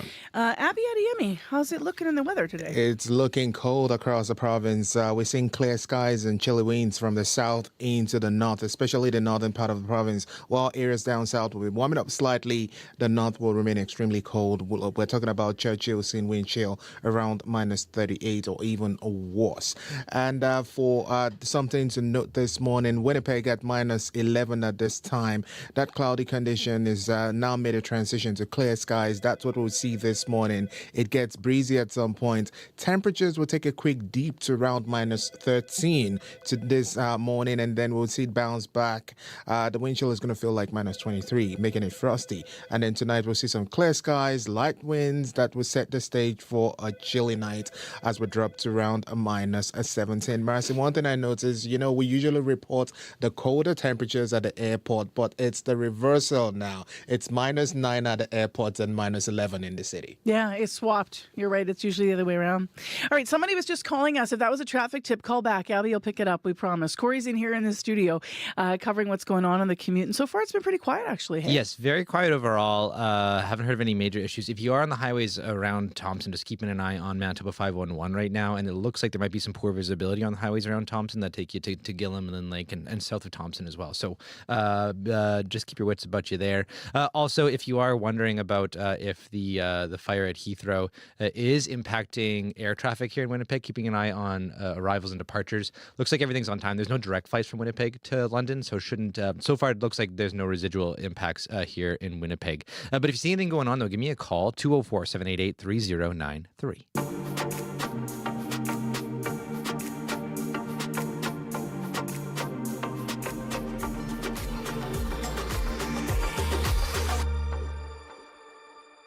Time right now is 7:14 a.m. on CBC, and let's talk budget. Manitoba's latest coming out yesterday here in the province. It does include major spending increases on capital projects like schools and hospitals. The budget projects a deficit, though, of around $800 million to as high as $1.9 billion. Now, why? Well, that's because if those Trump tariffs come into place and remain in place, those that are already there. Now, some of that money will be spent on supporting Manitoba businesses impacted by the tariffs. So tax deferrals and money to help business owners find new markets are two of the things that have been mentioned in the budget. Terry Shaw is Regional Vice President for the Prairies of the Canadian Manufacturers and Exporters Association. And you've been busy talking and reacting to the budget since it came down yesterday. Thanks for being in studio today, Terry. Thank you. So I understand you've been talking to businesses in Manitoba. I want to start here because we heard this in the news, who've already been affected by the tariffs, right? What are you hearing about layoffs? Yeah, unfortunately, we're hearing some folks are already having to have laid off some staff. There are tariffs on steel and aluminum products right now, so those in that industry are being impacted, as well just the general economic chill, some of the uncertainty on the U.S. side with some of our Manitoba manufacturers' customers have forced them to look elsewhere or reconsider using Manitoba manufacturers as suppliers. And so we have already seen impacts in the manufacturing sector in Manitoba here, and that does unfortunately include some layoffs. How deep? Can you reiterate the numbers? Because I believe in the news that there's one company that's maybe 70 of 100 employees could go? I had heard that. Yeah, I don't know if that decision had been made yet, but that's where they were. That's what they were up against. Again, they're in the steel and the aluminum biz, large U.S. exposure. And because of the tariffs, a significant portion of their workforce was facing layoff. What's the impact of the decisions to lay people off? Like it's interesting because we're in this we just came from southern Manitoba, right? From Winkler Morden, a large manufacturing area. And it was interesting because one of the business owners was telling me it's the last thing we want to do. But, of all the things we're trying to weigh and figure out as we, await more information, sometimes, unfortunately, it does happen early in the process. Is that right? I don't know about early. It's always everybody's last look for a whole host of reasons. One, this is your team. This is your company. These are the people that do the work that you need them to do, and you want to keep them connected to that work. When you do lose those people, it's hard to get them back sometimes, right? So for a whole host of reasons, layoffs are the last look. But there are some economic realities right now where that's where they're at, unfortunately. So we have been working with our provincial government and conversing with the federal government on supports today.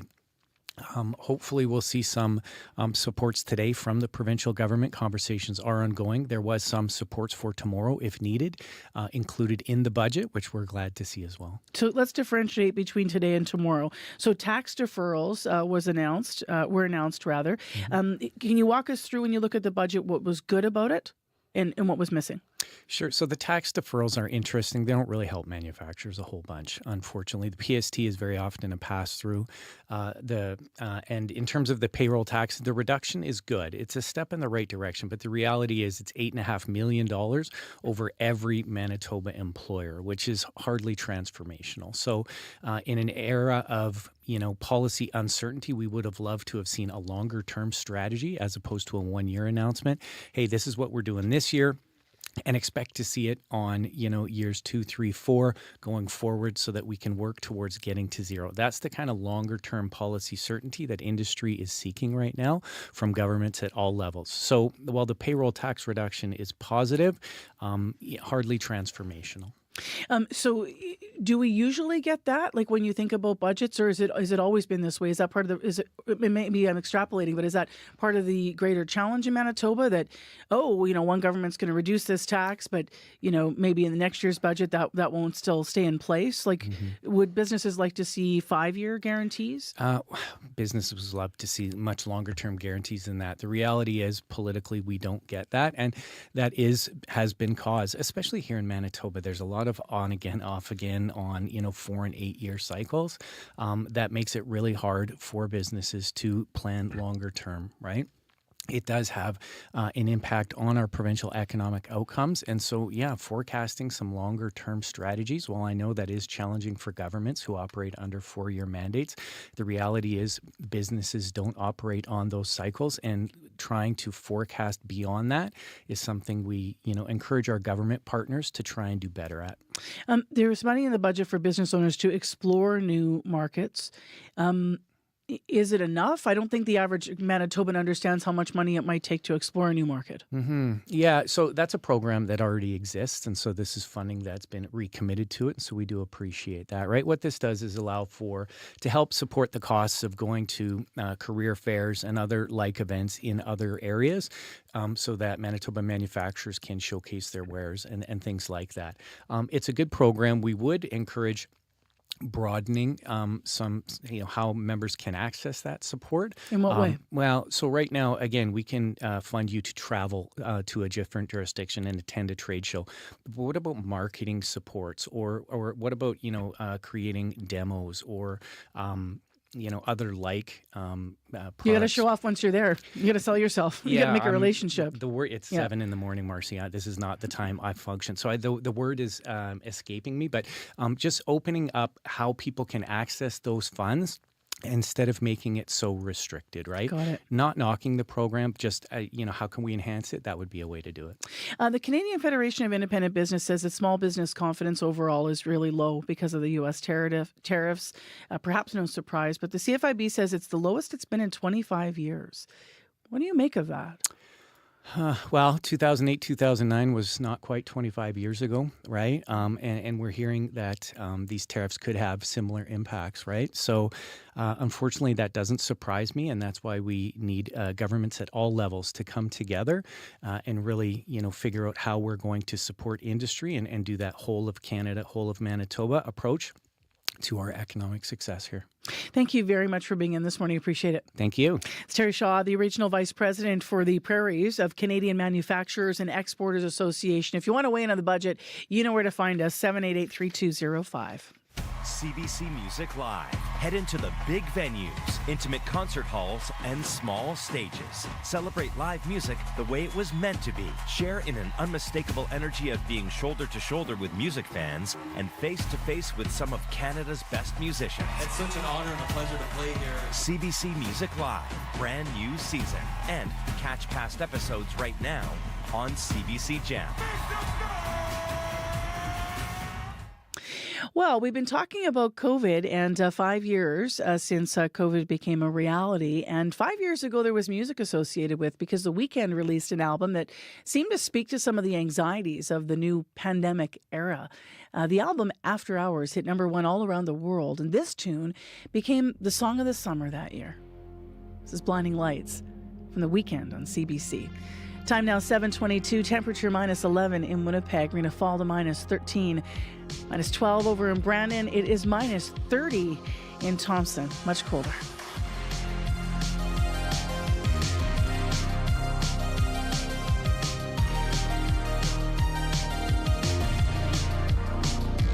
I've been trying to call. I've been on my own for long enough. Maybe you can show me how to love. Maybe I'm going through a drought. You don't even have to do too much. You can turn me on with just a touch.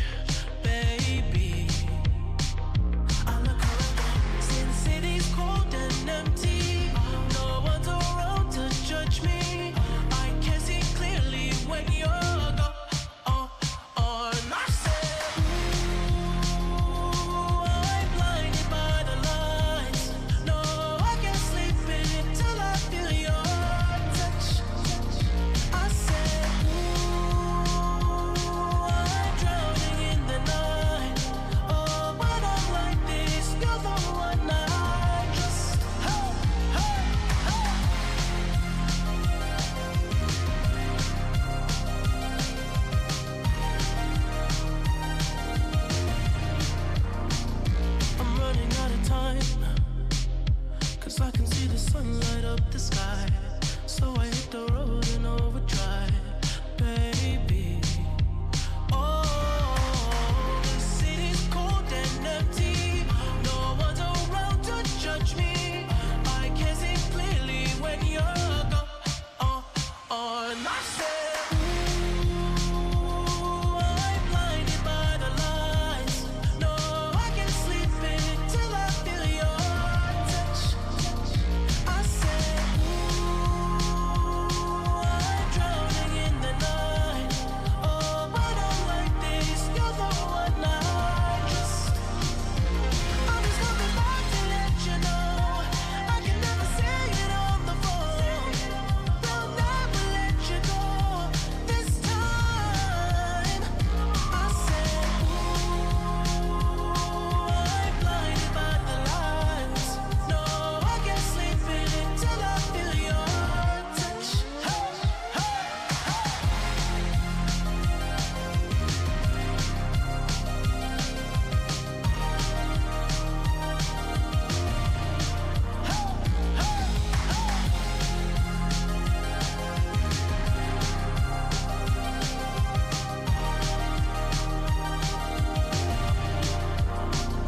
I said, ooh, I'm blinded by the lights.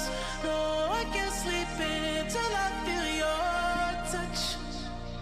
The Weekend, Blinding Lights from his album After Hours, released 5 years ago. The actual release date was June 20th. Time right now to move to morning sports on CBC's Information Radio. I'm Marcy Marcusa, and Scott Reguera is joining us again with sports. Good morning, Scott. Happy Friday, Marcy. No doubt. Happy for Jets fans, too. They squeaked it out last night. Big win in overtime for the Jets. Yeah, although, maybe it shouldn't have gone to OT in the end. Zach Hyman scored a goal for the Oilers 5 minutes from the end of regulation time.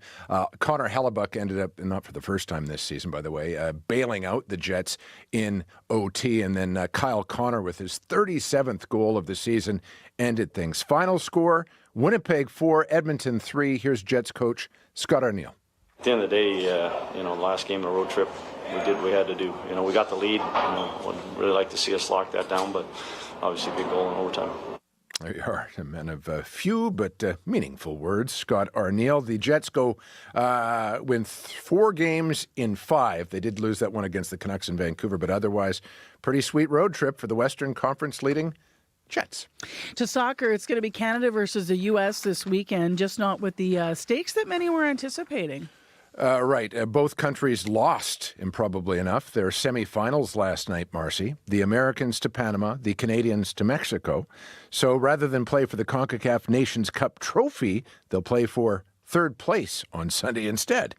Canada's 2-0 defeat last night, frankly, flatters Mexico, which had far less of the ball and far fewer chances. But the Mexicans did have the game's best player. That's Raul Jimenez, who's good enough that his day job is with Wolverhampton in the English Premier League. Jimenez scored in the game's first minute, and then he added just an exquisite free kick goal late in the second half to ensure the Mexican victory. So for Canada's team, this is a missed opportunity, Marcy, to win a first trophy in quarter a century. Here's Coach Jesse Marsh. They really wanted to win this. They really wanted to lift a trophy for the country.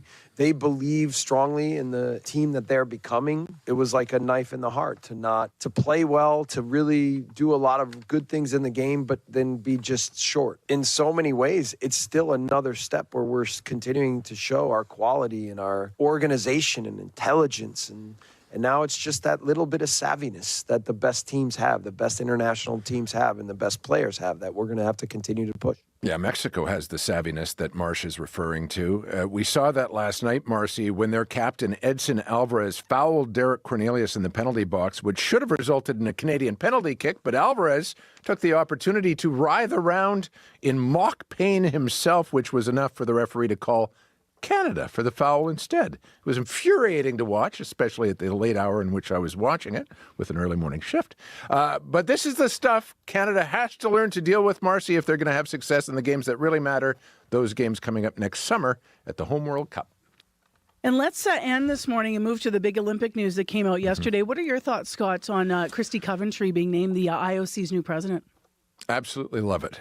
In an organization, Marcy, that has for most of its more than century-long existence been an old boys club, the International Olympic Committee got it right yesterday.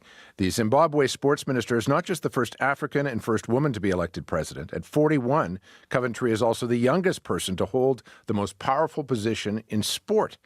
That, along with the fact Coventry is an athlete herself, a two-time Olympic gold medalist in swimming, is what impresses the head of the Canadian Olympic Committee, Tricia Smith. For me, it's about values, because you can surround yourself with experts in any field that you need, that maybe that's not your strength. But the values are so important to the Olympic movement if we're going to stay relevant. There's also her youth. I think she's relatable to the youth of the world. She's a woman with 2 children, which is pretty incredible. She and her husband are, I think, a modern young couple that share the parenting duties. I think all of these things are fantastic. Pretty refreshing, if you ask me. Coventry's 8-year mandate, Marcy, will include an early test, though. She is expected to meet with U.S. President Donald Trump very soon about the 2028 LA Olympics. Asked about going to the White House, Coventry said to reporters, quote, "I have been dealing with, let's say, difficult men in high positions since I was 20 years old. What I have learned is that communication will be key." End quote. Good luck to the new president of the IOC. All right, Scott, thank you. We'll talk to you again next week. Sounds good. That is Scott Regier with Morning Sports on CBC. We want to mention that if you need us on the commute, 788-3093. It has been quite quiet. But speaking of commuting, right after the news, we're going to hear from a teen who created a fan page to celebrate Winnipeg Transit and his favorite route, bus number 55. We're going to find out more about that when he's in studio with us. I'm looking forward to it. Right now, your CBC Winnipeg News. This is CBC News. At 7:30, we're minus 11 with clear skies over downtown Winnipeg. Good morning. I'm Matt Humphrey. A Winnipeg man is traumatized and frustrated after police mistakenly launched explosives into his condo. In January, city police were executing a warrant at a Pembina highway complex. Saeed Avami says officers later told him they made a mistake, targeting his window with what he believes were stun grenades. We are law-abiding citizens who were not involved in any way in this matter. We are deeply disappointed by the ongoing challenges we are facing. He now has hearing damage. And Avami says while police apologized and officers later met with him and his wife, no follow-up emails got answered for months. He finally received a response on Wednesday after CBC contacted police for comment multiple times. Police say a full review is underway. The grandmother of a 19-year-old man facing terrorism charges says she burst into tears when she heard about the allegations against him. Mounties say Nevin Thunder Young is facing 4 new charges, including participation in activity of a terrorist group.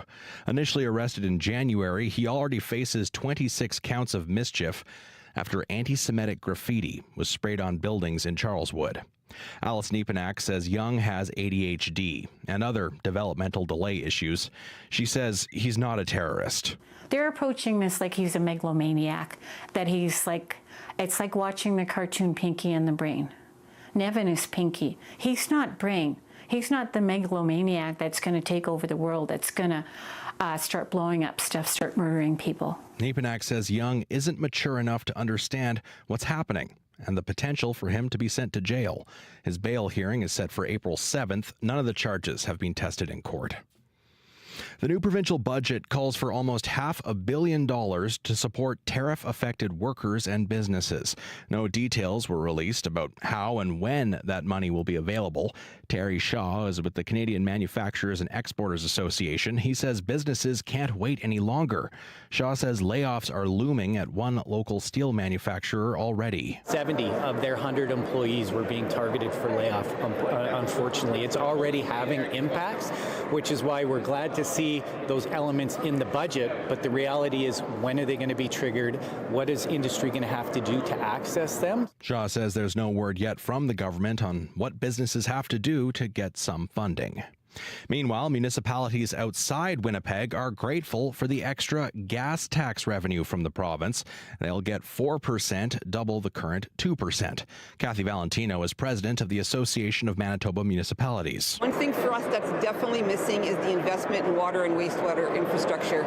We heard a little while ago the minister saying build, build, build. We can't build Manitoba if we don't have a water and wastewater infrastructure program in place. Valentino wants the province to move away from per capita funding. She says it prevents smaller communities from qualifying for enough money to pay for capital projects. Meanwhile, Premier Wab Kinew is expected to attend a First Ministers meeting today, just one of the items on the Prime Minister's agenda before Sunday's likely election call. The meeting with premiers was hastily arranged for this afternoon in Ottawa. Kate McKenna has your details. It's about getting things done. Prime Minister Mark Carney says a key topic will be removing interprovincial trade barriers. We want the skilled workers to be able, if they so decide, to immediately go to another part of Canada and work there without any red tape or hassle. This has become a hot issue since Donald Trump's tariff threats. The federal government says making it easier to work, run businesses, and trade between provinces could meaningfully strengthen the Canadian economy, making it more resilient no matter what the president does. We are very excited to open up an Atlantic Canada free trade zone. New Brunswick Premier Susan Holt wrote to the other Atlantic premiers yesterday, calling on them to join her and open up trade between the four provinces. It's the latest push on a file set to be discussed by all the premiers as Canada's closest trading partner, the U.S., has become a lot less dependable. Kate McKenna, CBC News, Ottawa. And finally, this morning, one of the busiest airports in the world is shut down due to a power outage. Heathrow Airport is closed all day after a fire in a nearby electrical substation in West London. It means more than 1,000 flights, including those to and from Canada, are either being grounded or diverted. And that is your CBC News from Winnipeg. All right, thanks, Matt. Back soon. Let's get your regional forecast now with Abby Adiemi. We are looking at cold temperatures and mostly clear skies across the province. That's if you're tracking it from the south into the north. But as you get into the north, you'll find it's colder up there. For Winnipeg at this time, minus 11 now at the airport as well. Clear skies we're seeing. It's going to stay clear and breezy, easing later. Then we'll see temperatures dropping to around minus 13 later and drops further to minus 17 tonight. Similar conditions we're seeing in the Pembina Valley region, minus 8 at this time. Cloudy skies. There's a slim chance of light snow in that part of the province. Temperature drops to minus 11. Heading into western Manitoba, Brandon, minus 12 and cloudy.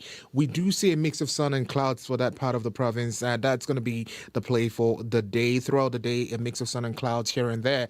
Light winds would accompany that. And then we'll see the wind chill feel like a minus 16. In the Parkland region, minus 17 and clear. In Dauphin, a sunny day ahead. Light winds will come with that. However, it's going to feel cold. The wind chill makes it feel like minus 30 this morning. In the Interlake region, Gimli's sitting at minus 15. Partly cloudy skies we have, but the sun is going to make its appearance in a few minutes.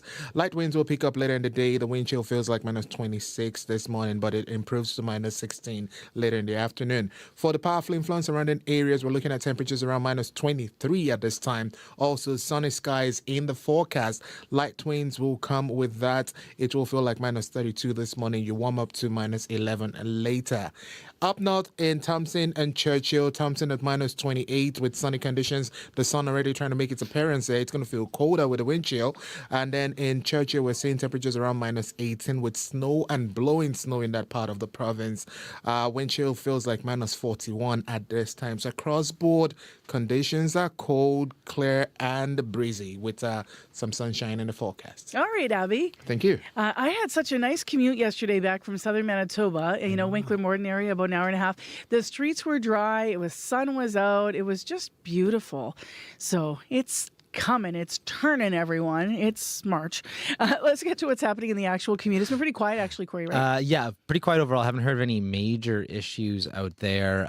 Might be a little bit poor visibility around the Thompson area, according to Manitoba 511 on those highways. But if you do see anything else going on out there, give me a call on the CBC commuter line. Do be careful on those sidewalks. So whatever was a puddle yesterday is now officially an ice rink. So give me a call, 204-788-3093. All right. Well, let's stay talking talking about commuting because, love it or hate it, everyone seems to have something to say about Winnipeg Transit. But for my next guest, who's a teenager, he says he can't help but love Winnipeg Transit, and he wants to get you loving it too. Since last summer, 17-year-old Gavin Johnston has been running 2 Winnipeg Transit fan accounts on Instagram. Now, on one account, he simply shares pictures that he takes of city buses. But it's his second page, a fan account dedicated solely to the 55 bus routes, that's getting some attention. It says when you click on the Instagram account, this is the fan account for the best bus route in Winnipeg. And it's amassed now, this account, tens of thousands of views. And Gavin's in studio to talk about it. Good morning. Hello, good morning. I loved your account on the 55. I clicked on it this morning and I had a good it made me smile. Thank you. Yeah. So tell me a little bit first, where does the 55 route go again? Between downtown, just not far from here on Sherbrooke, and it goes to St. Vital Center by either Meadowood or Dakota. Okay. So how did this idea to, how'd you fall in love with the route and how did this idea translate to putting it on Instagram? I used to ride the route a lot when I was younger. With my grandma, we used to take the bus, the 55, whenever we would go to the mall if we didn't want to walk there, especially during the winter and it was slippery and all. So we used to take the 55 or go downtown. We would take the 55, and it just used to be right there, right outside my apartment building. And so go outside 55, it was always there. So, and I just fell in love with not just the route, but buses in general, just the overall, just everything about buses, the sounds that they make, the doors opening and all of that, and just the engines, everything about buses is just, I love it. So some of what I can describe it, but I should ask you to describe it. Tell me about some of the photos and memes that you post in your account. I mean, most of them are just templates that I've seen on other pages and stuff. But there are some that I've custom made myself. Like I know there was one that was like kind of I found a picture of a decommissioned bus that was like had some parts missing. And so I was like, oh, like, too bad for you. I'm building my own 55 kind of meme of sorts. So I did that, and that was pretty cool. So yeah, I was saying how much your account made me smile. I mean, you've got memes of like Family Guy, Peter looking out the window, except it's the 55. It's like from Winnipeg. You've also got shots of buses, just as you said. There's something about buses that attracts you. You've got the old orange buses. It's not all just the new ones that are white. What reaction have you had on the threads that are on your Instagram? Most of them have been really positive. I have gotten a lot of followers. There was, of course, that one 55 reel that blew up with the "You just got 55" St. Anne's. That was what really, like, I had about 100-ish followers, and then I posted that. Didn't expect that to go anywhere, and then all of a sudden I have so many followers, so many likes and stuff, and people loved it. And I was like, wow, okay. So can you elaborate on that post then, specifically that reel that you posted, and what you posted? Yeah, I just decided that, I have all these clips of the 55 that I've recorded.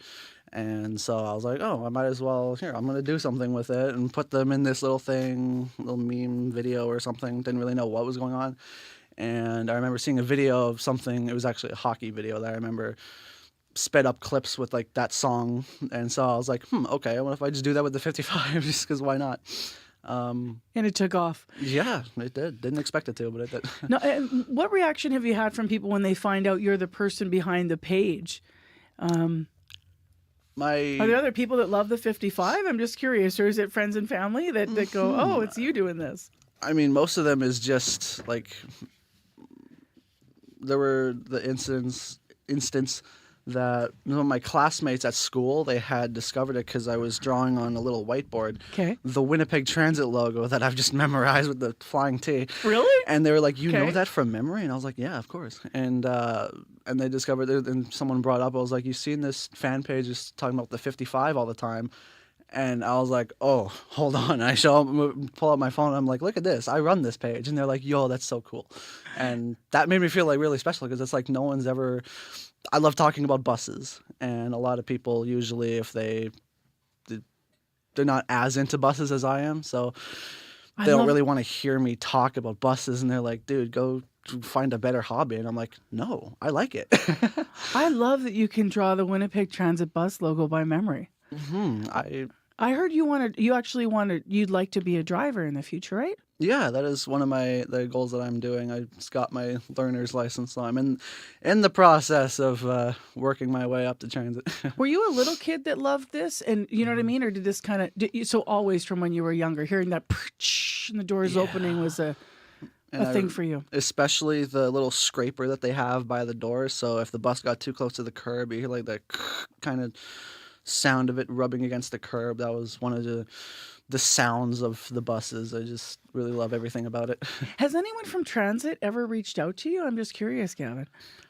Not that I know of. No, like, as far as I can tell, none of the official Winnipeg Transit pages have followed me. There's been a lot of other bus pages throughout the city that have like contacted me and stuff. There's this one guy I know that I'm friends with, and he's one of my inspirations for making bus content. Yeah. So he's really cool, a great guy, and he has a lot of followers. So he's kind of his pictures inspired me. Normally, when people are sitting here, they're complaining about transit service. Is the truth, talking about that, and some of the complaints are fair and have challenges with transit. But it's interesting to hear you show your appreciation in this way. How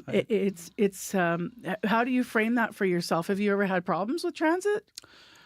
Very rarely. I mean, for me, buses are just a positive experience for me. I love buses, so it's maybe just like bias. I love buses in any situation, but we might have buried the lead here because starting this summer, of course, we're getting the huge overhaul of our system. It does mean that your beloved 55, I think, is going to not be there anymore. I know. It's so sad. I want to ride it the last day. I think it's June 28th, and I'm going to be on that bus just ride the 55. Well, I'm pretty sure you're going to get some attention now, and probably Transit's going to reach out after they hear the interview, but also because the mayor of the city of Winnipeg just happens to be in studio sitting across from Gavin. Scott Gillingham is here for our regular monthly interview. You checked out his Instagram, right? Oh, it's fantastic. This is a great Instagram account. The one reel he's talking about, it has almost 195,000 views. So no, this is fantastic to hear Gavin, his story, his passion for transit, and his experiences with transit. It's just a wonderful story. Yeah, you got to retire. When 55's retired, you should make a pitch, Gavin, that you get some kind of memorabilia. I don't know if there'll be a number or something. Most of it's digital, so who knows? Yeah, I used to have a collection of bus routes, those old bus schedules that they made. And when I was moving recently last year, they got lost somewhere. But I'm sure one of my goals is maybe to get, probably impossible, but one of my friends did it. So maybe get a bus stop with the number 55 on it. Oh, yeah. Which I actually went and got a picture of yesterday. So maybe we'll see. I can't think of a better person to be either gifted that or somehow to get that to, just given your love of this. Fun interview and really fun what you're doing, and lovely that you're into the photography as well and appreciation in that way.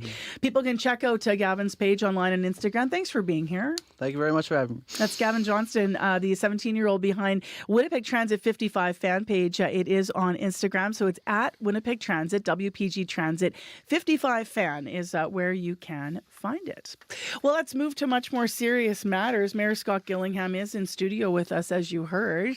Thanks for being here today. Nice to see you. Glad to be here. And I know some people at the city of Winnipeg, so I think we could try to help Gavin out. I was going to say, it's very fortuitous timing for Gavin to try to get that sound. Bye, Gavin. Take care. So interesting, though. I've never in my life done an interview with someone that was, I love his genuine interest of buses. I completely agree. And for so many people, transit is their only way to get around the city, or it's the way they choose to get around the city. And, as you were just talking about with Gavin, there's so much to celebrate in transit, really, because we have dedicated drivers who are doing excellent jobs every day of the week, and we're going to make that big transit switch, as you said, at the end of June, and that'll be really a transformative change, positive change to our transit network. Let's talk about the budget. Came down yesterday from the province. Obviously, a lot in there, covered a lot of issues, and also kind of anticipating things. So Manitoba's response to tariffs was one thing. New infrastructure plans, there was relief for local businesses. Overall, what were you watching for from a City of Winnipeg point of view, and did you get it? Our priority of the city of Winnipeg is to get that North End treatment plant built, funded and built. That's critical for the future of the city. We need it to add homes, add businesses, to protect Lake Winnipeg and our rivers. I was really pleased to see that the province did announce their commitment to increase their funding for Project 2. That's vital, and so I was glad to hear that. In terms of what's happening with the business community and the response to tariffs, what's your reaction to that? What are you hearing from the business community right now as mayor? They're concerned. Many businesses are watching the tariffs. There is going to be an impact in the city of Winnipeg. There's already an impact that tariffs are having on our businesses. Some people are, looking at how they hold on to cash. That means they may not be investing. There's a bit of a cool in some ways, on future investment right now of businesses. And so any relief for businesses is welcome relief. Payroll tax going to be reduced, but we actually had an industry analyst from manufacturing in earlier this hour that said, well, that's a good thing in his view. He wants a longer term commitment. That it's kind of a problem in Manitoba, as he framed it. It's a challenge because things happen, and while he said a government he appreciates have 4-year terms, the business community really needs give me longer that guarantees that the payroll tax will either continue to be reduced. What are your thoughts on that? Well, I know that businesses have been calling for that for many, many years, and what we as governments have to do and look at is find ways to create the environment that encourages business and supports business. And so I think any relief for businesses right now, especially at this time, is really, really critical. We at the City of Winnipeg, we're looking at how we can create the kind of environment that enables businesses to be successful. In fact, in my State of the City address just last week, I talked about the fact that we have to focus in Winnipeg on making Winnipeg a safer place, because there's a direct link between safety and the perception of safety and thriving business environment. I want to ask about some projects, because Premier Wab Kinew, as we've been hearing, said the theme of the budget was build. So I'm wondering about provincial funding for things that Winnipeggers might be wondering about. Arlington Bridge, Keniston Boulevard widening, Chief Peguis extension. What did you see there? Nothing at this point, but the Chief Peguis extension and Route 90 projects, those are projects that we're getting reports from our staff on in later on this year. What we're going to do is take these value for money analysis, these reports, go to the provincial and federal governments as partners, because we would need the federal and provincial governments to be partners to fund those projects. But Marcy, those are really vital projects. Route 90 and Chief Peguis are important infrastructure projects for our economy, for the growth of our city, for the growth of business.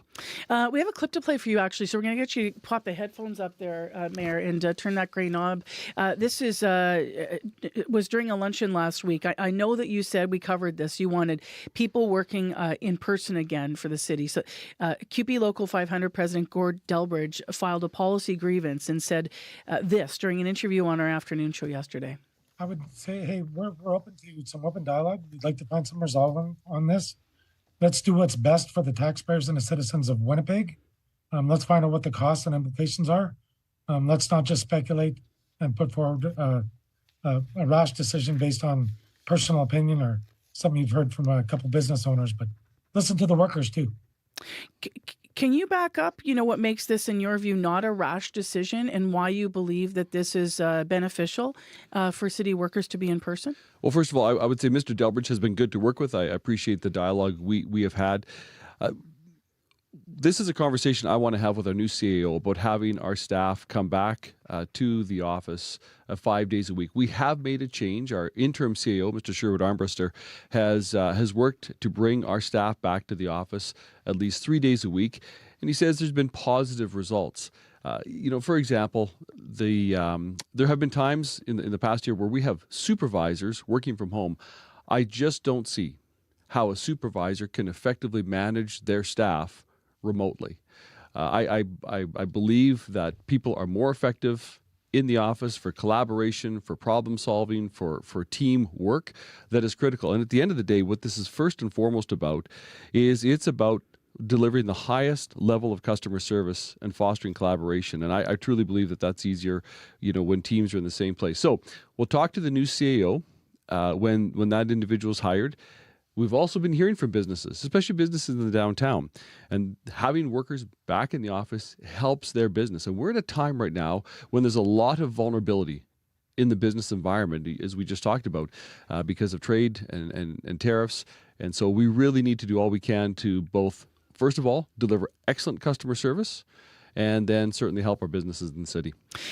You heard Delbridge there, though, asking for sort of, numbers, data to prove that productivity is reduced. Because it's one thing to say that you've heard from people and such, but I mean, there's also other national advocates that will pull out data and say workers are just as productive, if not more productive at home, and flexibility is the way of the future.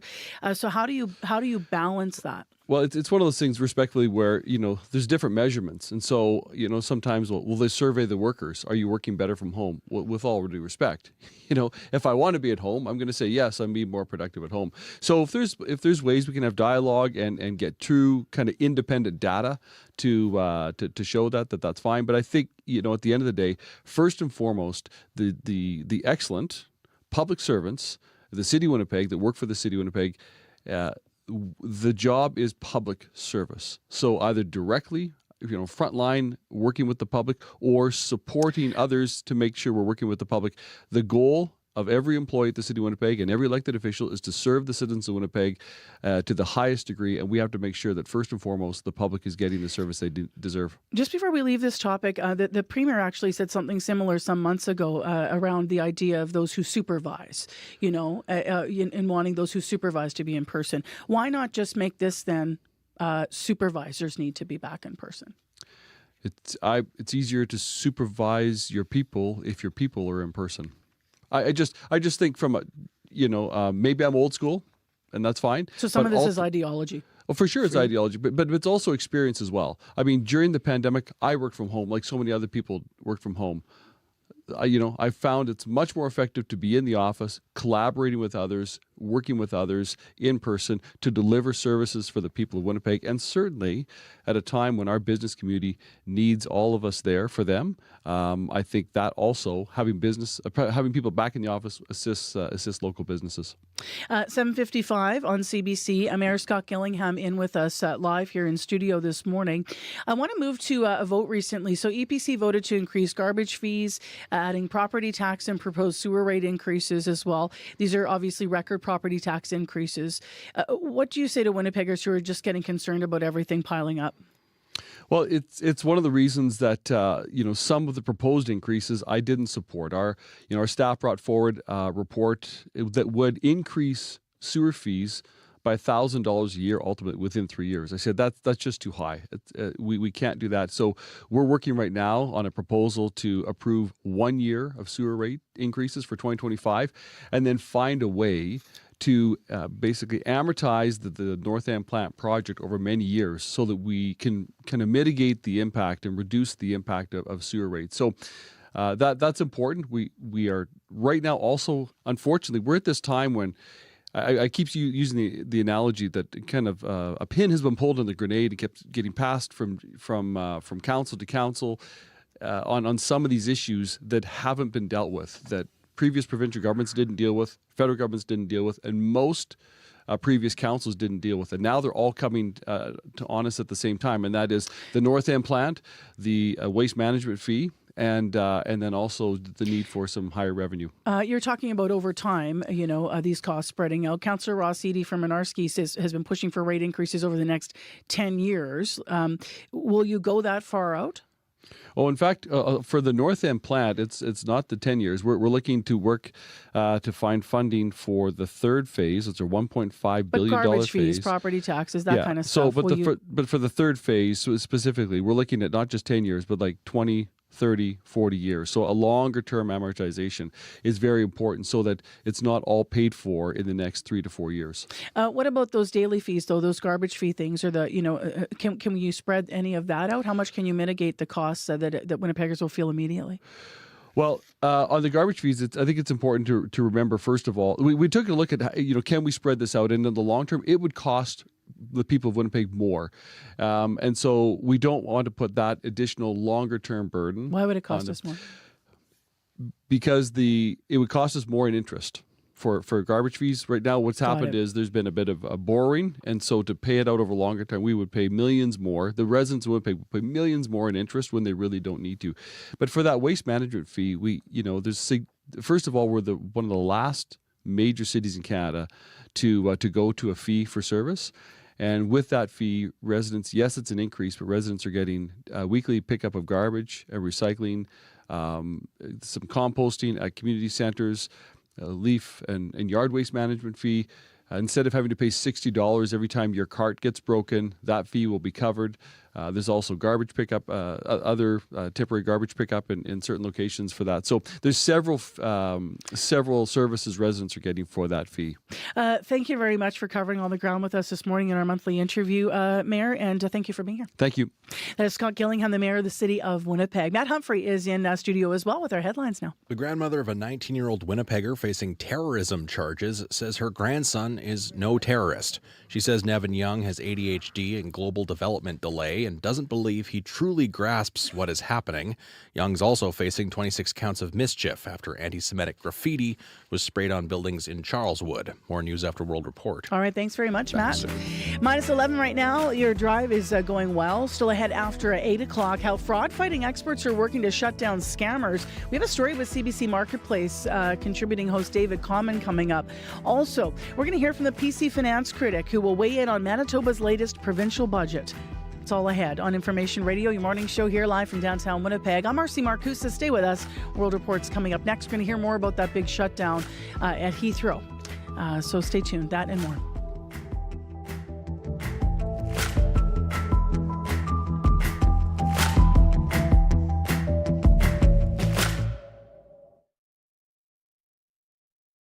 Today on Q. And I have, of my own free accord, elected to undergo the procedure known as severance. What if you could split your consciousness? One version of yourself for work and another for home. That's the premise of Severance, which is the biggest TV hit of the year so far. Actors Tremel Tillman and Zach Cherry will be here to talk a little bit about what the show has given them. Q with Tom Power. This morning at 10:30 in Newfoundland. And on CBC Listen. The CBC News is next. Coming up in half an hour, it's The Current with Matt Galloway. Most of us don't remember anything about our lives until we're nearly school age, something scientists call infantile amnesia. Now, researchers are scanning babies' brains and gaining insights on how memory works. That's coming up on The Current. This is World Report.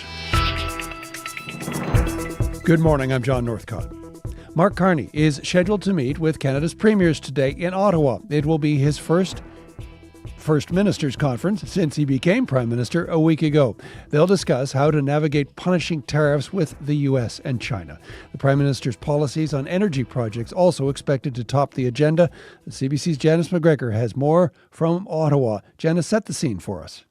John, yesterday started out unfolding fairly predictably on the energy file. We had Pierre Poilievre standing in front of workers, attacking the Liberal government's failure to get things like liquefied natural gas projects built. And then we had Alberta Premier Danielle Smith emerge from her FaceTime with the new Prime Minister in Edmonton and unveil a long list of demands. The change yesterday was when Mark Carney was asked by an Edmonton newspaper reporter how his government would support Alberta's resource industry in the wake of Donald Trump's tariff threats. And the new Prime Minister said that to increase the competitiveness of Canada's resource sector, there can't be any preset emissions caps or preset restrictions. I said that we need to do things that had not been imagined or had not been thought possible at a speed we haven't seen before.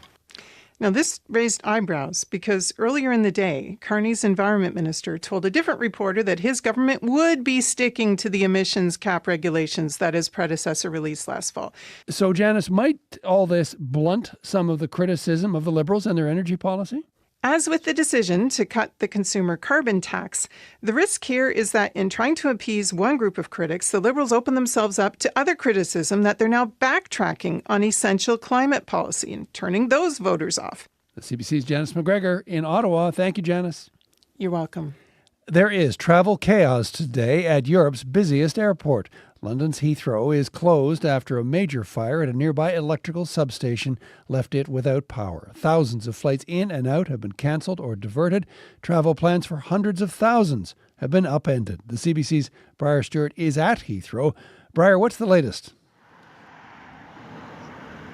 Well, I'm beside the airport, kind of on a lookout point where people would normally come and watch planes, but of course there are none coming in or out of here today. There were supposed to be nearly 300,000 passengers transiting through Heathrow. All of their travel plans have been disrupted because of the fire that began last night at a substation a few kilometers from here.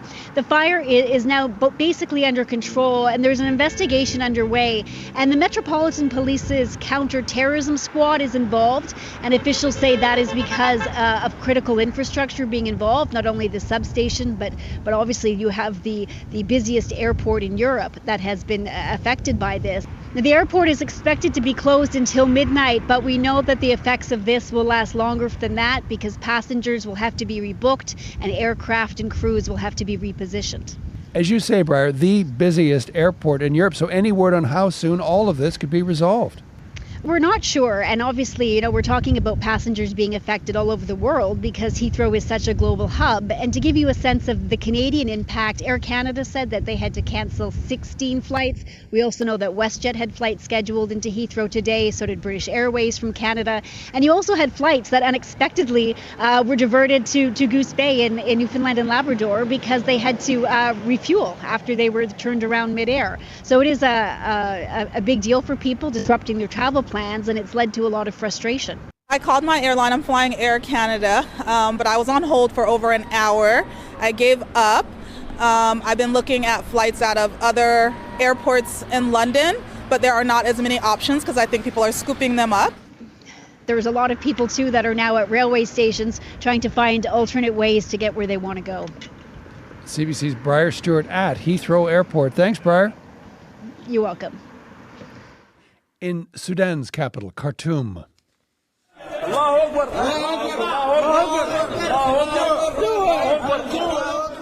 Sudanese army personnel celebrating inside the presidential palace. It was the last heavily guarded bastion of rival paramilitary forces in the capital after almost 2 years of fighting.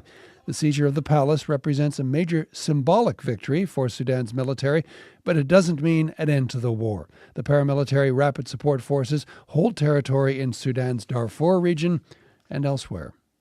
As Israel resumes its military campaign in Gaza, Hamas today fired multiple rockets towards Tel Aviv. This as the global community watches with mounting concern.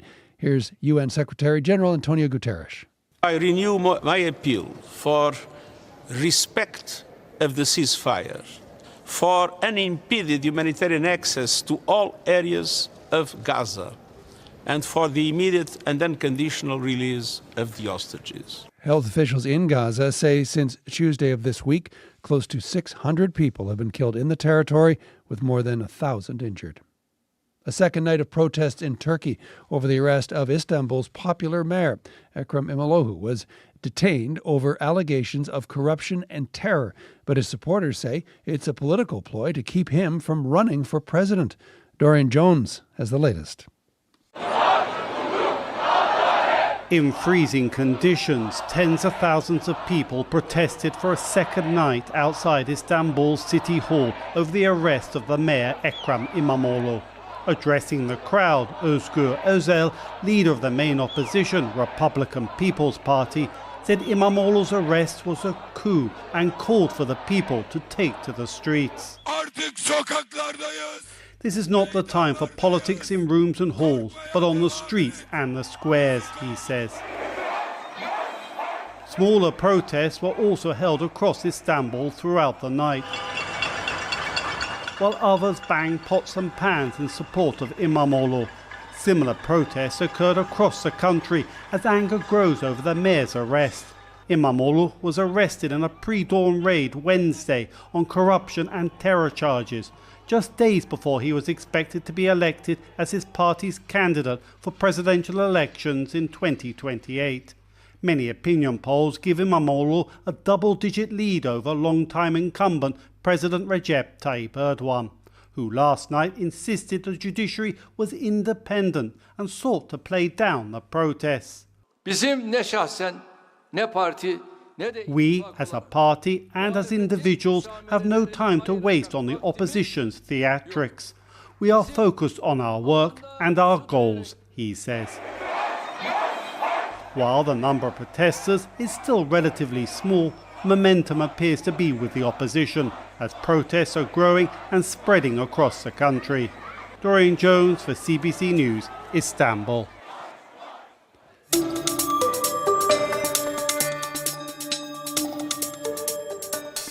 A family in Alberta is sharing their story about an online network of predators targeting children.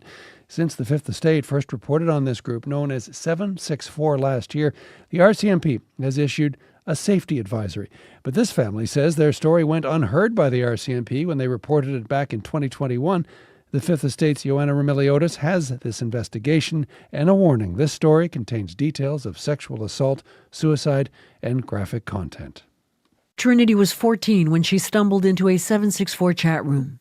764 is a satanic neo-Nazi online network of extremists preying on vulnerable children.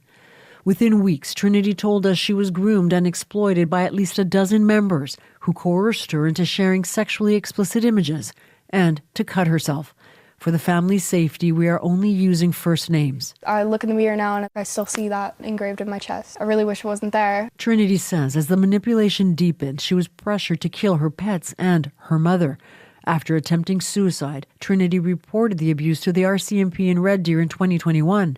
But it would take 3 years before her family felt heard, and only after the FBI came to Alberta to speak to Trinity. Her mom, Maria, feels the police here let them down. Maybe they didn't take it serious that way because she was the one holding the knife, but it should have been taken serious. RCMP acknowledges it is catching up with the threat and issued a public safety warning about 764 last August.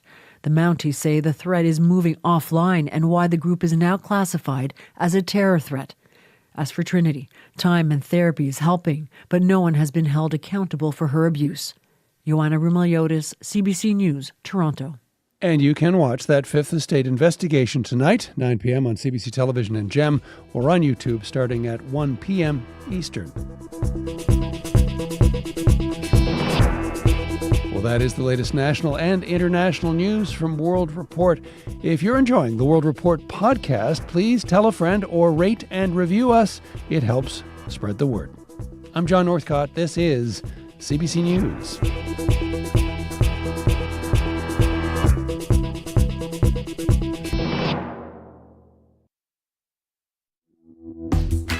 Good Friday morning, everyone. I'm Marcy Marcusa on Information Radio, CBC's morning show, live from downtown Winnipeg, 89.3 FM, 990 AM on the app and on YouTube. Thanks for spending some time with us here.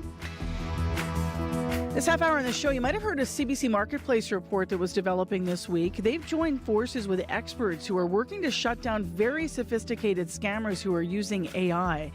David Common's going to join us this half hour to walk us through what they've learned. In addition, we're going to hear from the PC finance critic who will weigh in on Manitoba's latest provincial budget. She calls it disappointing, and the budget came down yesterday. Stay with us on CBC.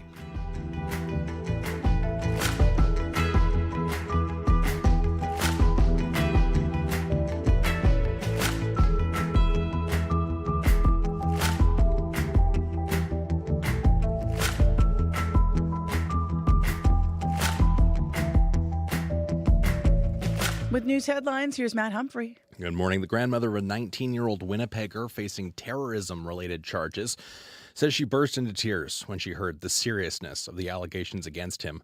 Nevin Young is facing 4 new charges related to terrorist activity. He already faces charges after allegedly spray painting anti-Semitic graffiti. His grandmother says he lives with ADHD and developmental delay issues and thinks he doesn't grasp the severity of what is happening.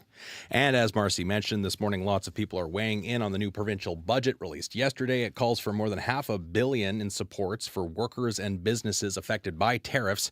And the Canadian Manufacturers and Exporters Association says that help can't come quick enough. More news at the bottom of the hour. All right, thanks, Matt. Back soon. With a quick look at our weather here is Abby. Most of the regions already seeing sunny skies, but it's a bit cold outside this morning. The north is much colder. Churchill seeing light snow this time at minus 41 with the wind chill factored in. Right now in the city, it's minus 12 and sunny in Winnipeg. Corey. King Edward at Logan. There's a stall blocking that left turn lane. That's, of course, southbound on King Edward. So keep a right to get around that. Might be some backups on King Edward this morning. If you do see anything else, though, going on, though, that's really the only issue I've heard of. Do give me a call on the CBC commuter line. That number, 204-788-3093.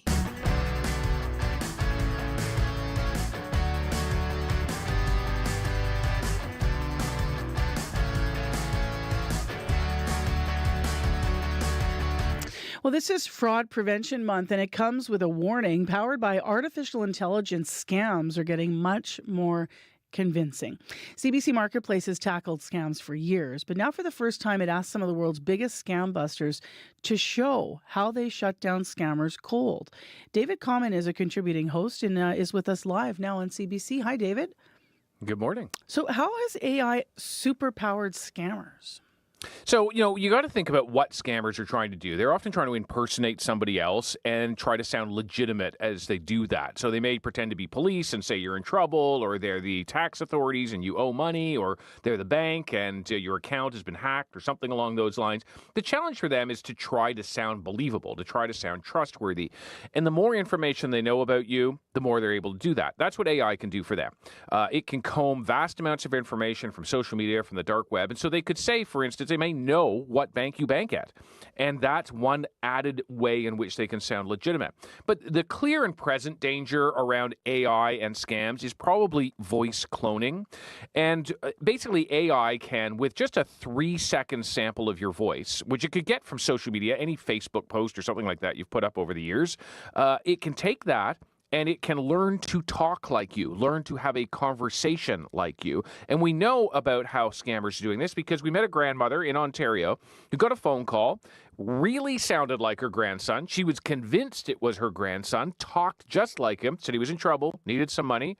She went off to the bank. It was a bank teller who actually stopped it at the very last second. But this grandma was convinced it was her grandson. Now, you actually had a demonstration of voice cloning. Yeah, Marcy, and I was sort of the victim of this, if you will. I went down to Las Vegas. A big anti-fraud conference happens there every year. Met up with this guy who's a former CIA officer. And he just said, okay, what's your name? And so I told him my name. There are plenty of samples of my voice. I've been a reporter for a long time out there. And so he just grabs one of them, tells AI, all right, from this voice, you be David Common. You be a reporter at this conference. Here's what it produced.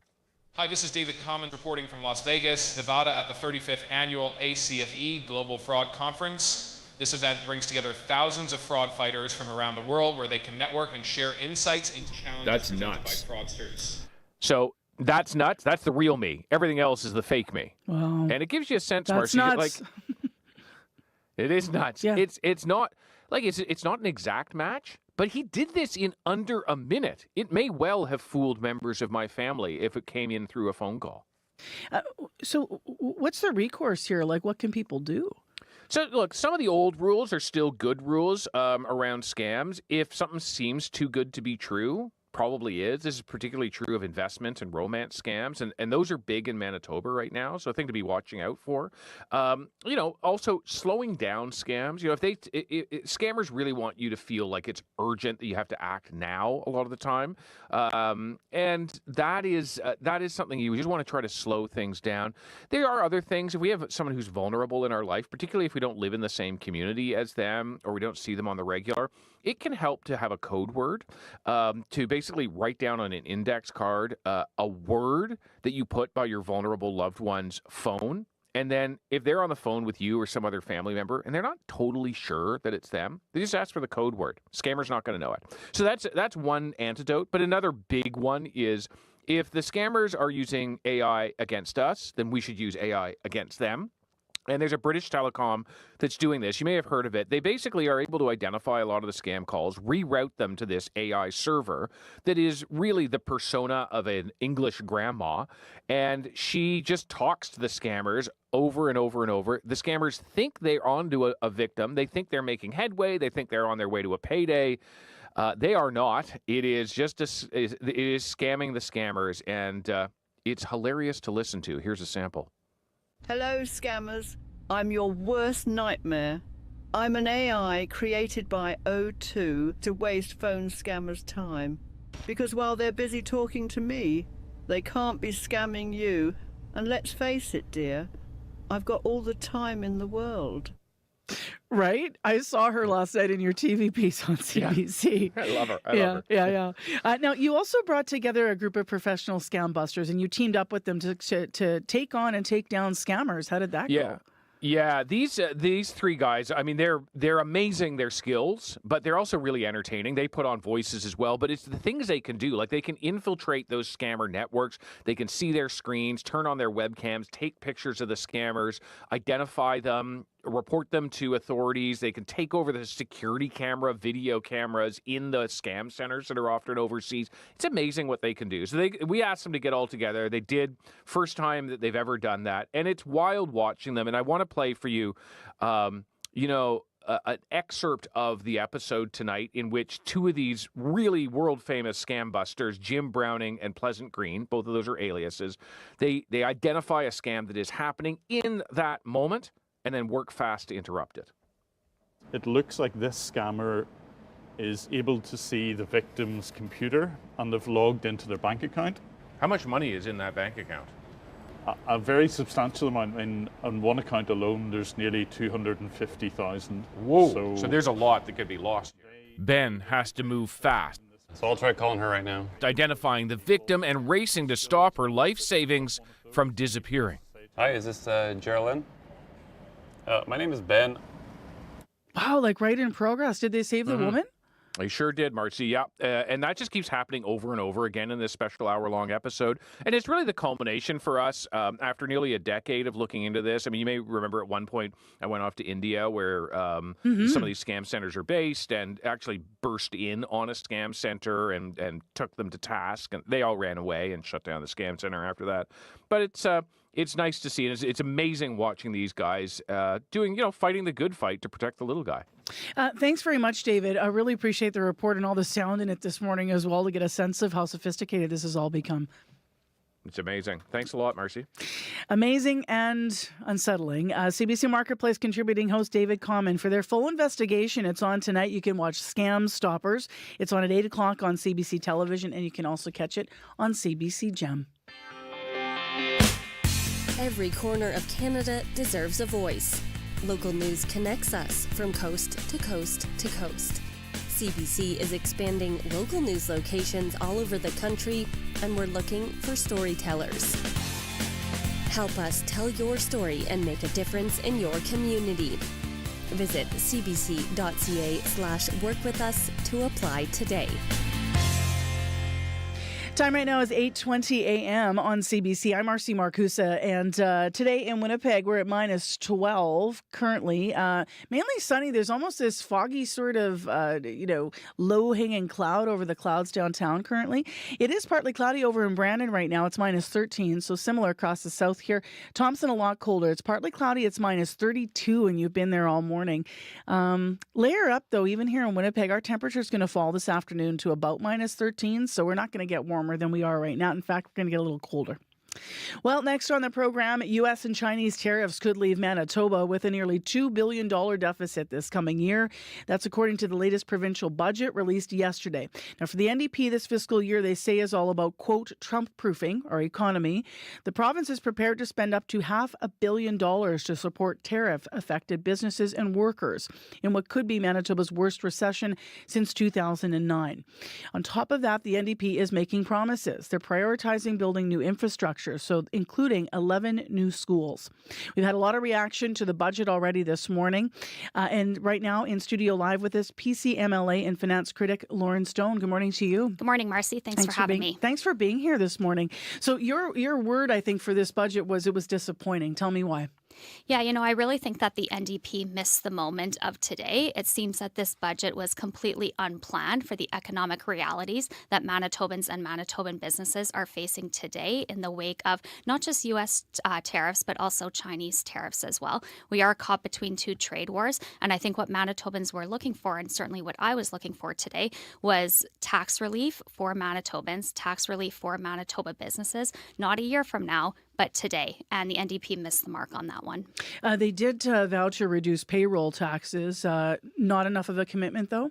Not until next year is what their commitment is, starting in 2026, whereas businesses, they're already starting to feel the impacts now with steel and aluminum tariffs, and who knows what's to come on April 2nd. Those businesses needed that relief now. I have been very outspoken on the phase-out and the elimination of the payroll tax altogether for businesses.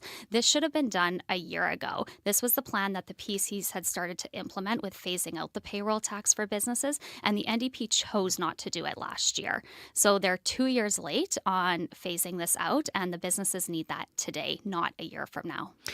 Beyond just the business lens, although obviously it was the biggest thing in the budget, what else was missing in the budget, in your view, for Manitobans? Tax relief. What we saw was the NDP is freezing the indexation of income tax brackets. So what we call that is bracket creep. And that's the exact opposite of what the NDP should be doing right now. They should be reducing income taxes on Manitobans, not increasing them to the tune of $82 million. What did you think of the province saying they're getting rid of this EV rebate program, but only for Teslas and EVs manufactured in China?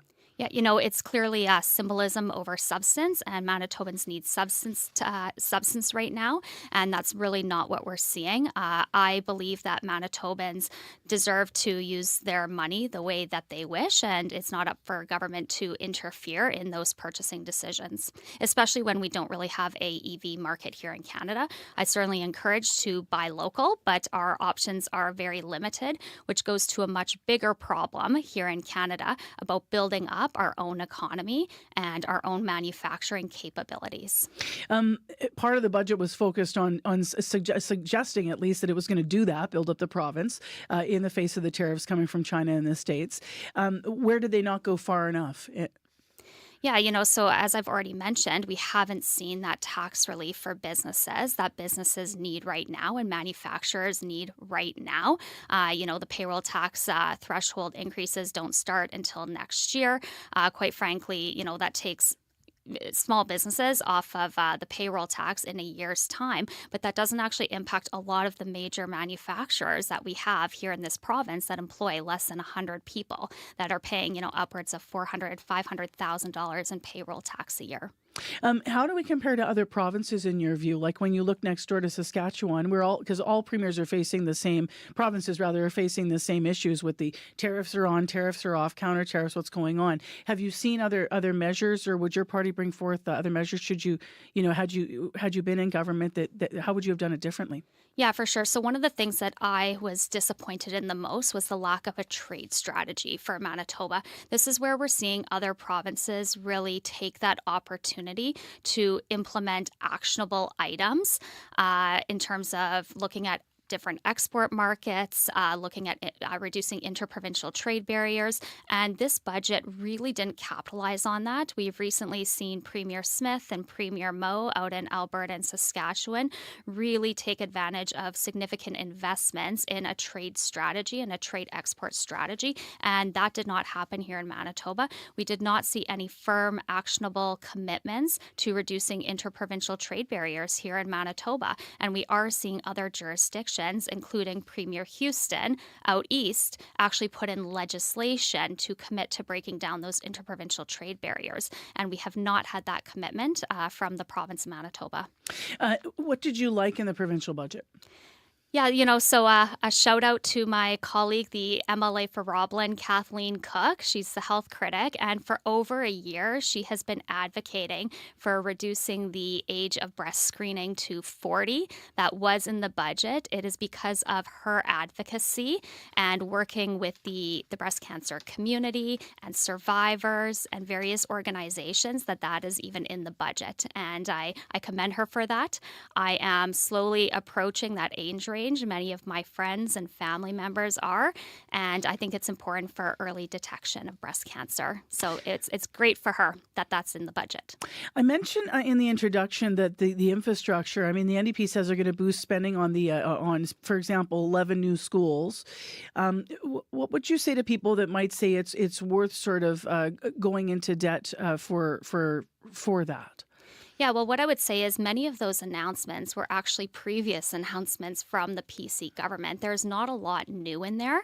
It's a lot of promises that have been made by the NDP, broken, made again, a lot of talk, not a lot of action. This seems to be a government that makes a lot of promises, but then has a challenge actually implementing those promises.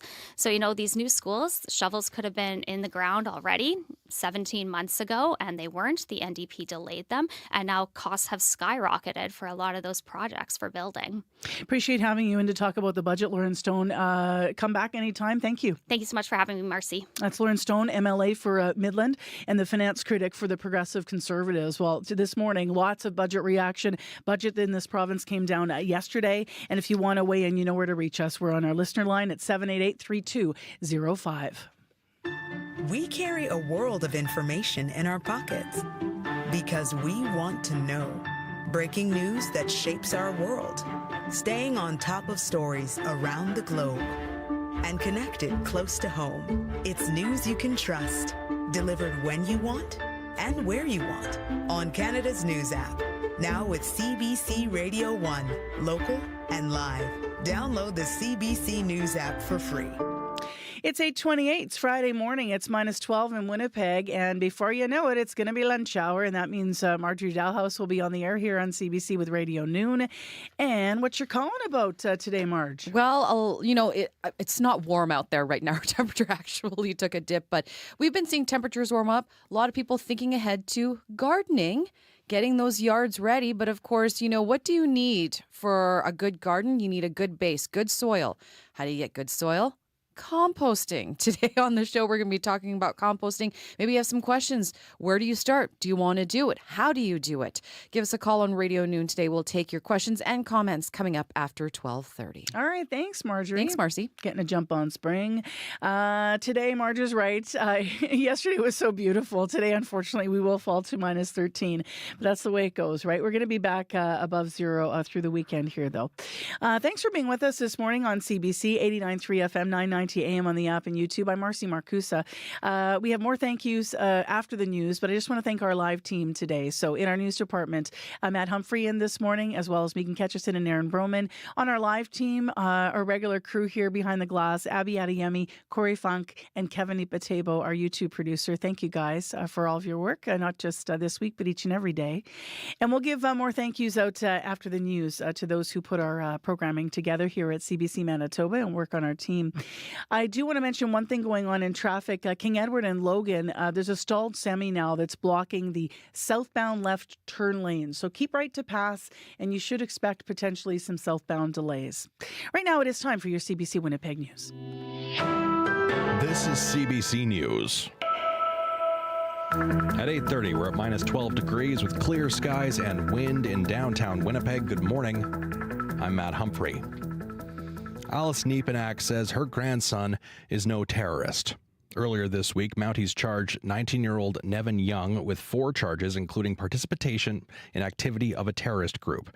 In January, he was charged with 26 counts of mischief after graffiti, including swastikas, were spray painted on buildings. Niepenak says Young has ADHD and other developmental issues affecting his understanding of situations. He's still just a young kid, and he doesn't really quite, and it's because of that challenge, he doesn't really quite understand the right and wrong and the drastic differences. Niepenak says she burst into tears when she heard about the charges. She doesn't believe he grasps what's actually happening. He's been in custody since he was first arrested in January. Young's bail hearing is on April 7th. None of the charges have been proven in court. A Winnipeg man is traumatized after explosives were mistakenly fired into his condo during a police operation in January.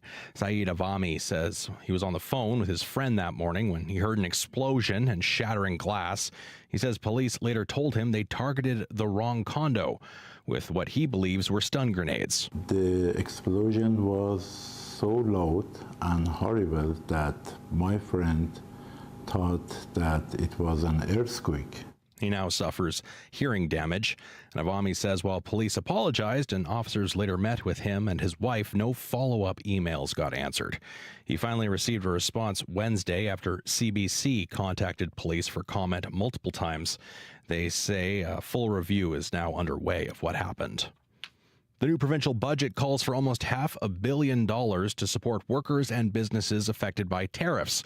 It's welcome news for the Canadian Manufacturers and Exporters Association. Terry Shaw says some workers have already been laid off, and he says more layoffs are looming at a local steel manufacturer, with 70 out of 100 workers being targeted. Industry is hurting now. Certainly some companies are. And so to see some supports today helping those industries is something we've been in conversation with the government on. They've been very engaging. We just haven't seen a formal response yet, and so we're awaiting that. Shaw says businesses now need to know what they must do to qualify for the provincial help.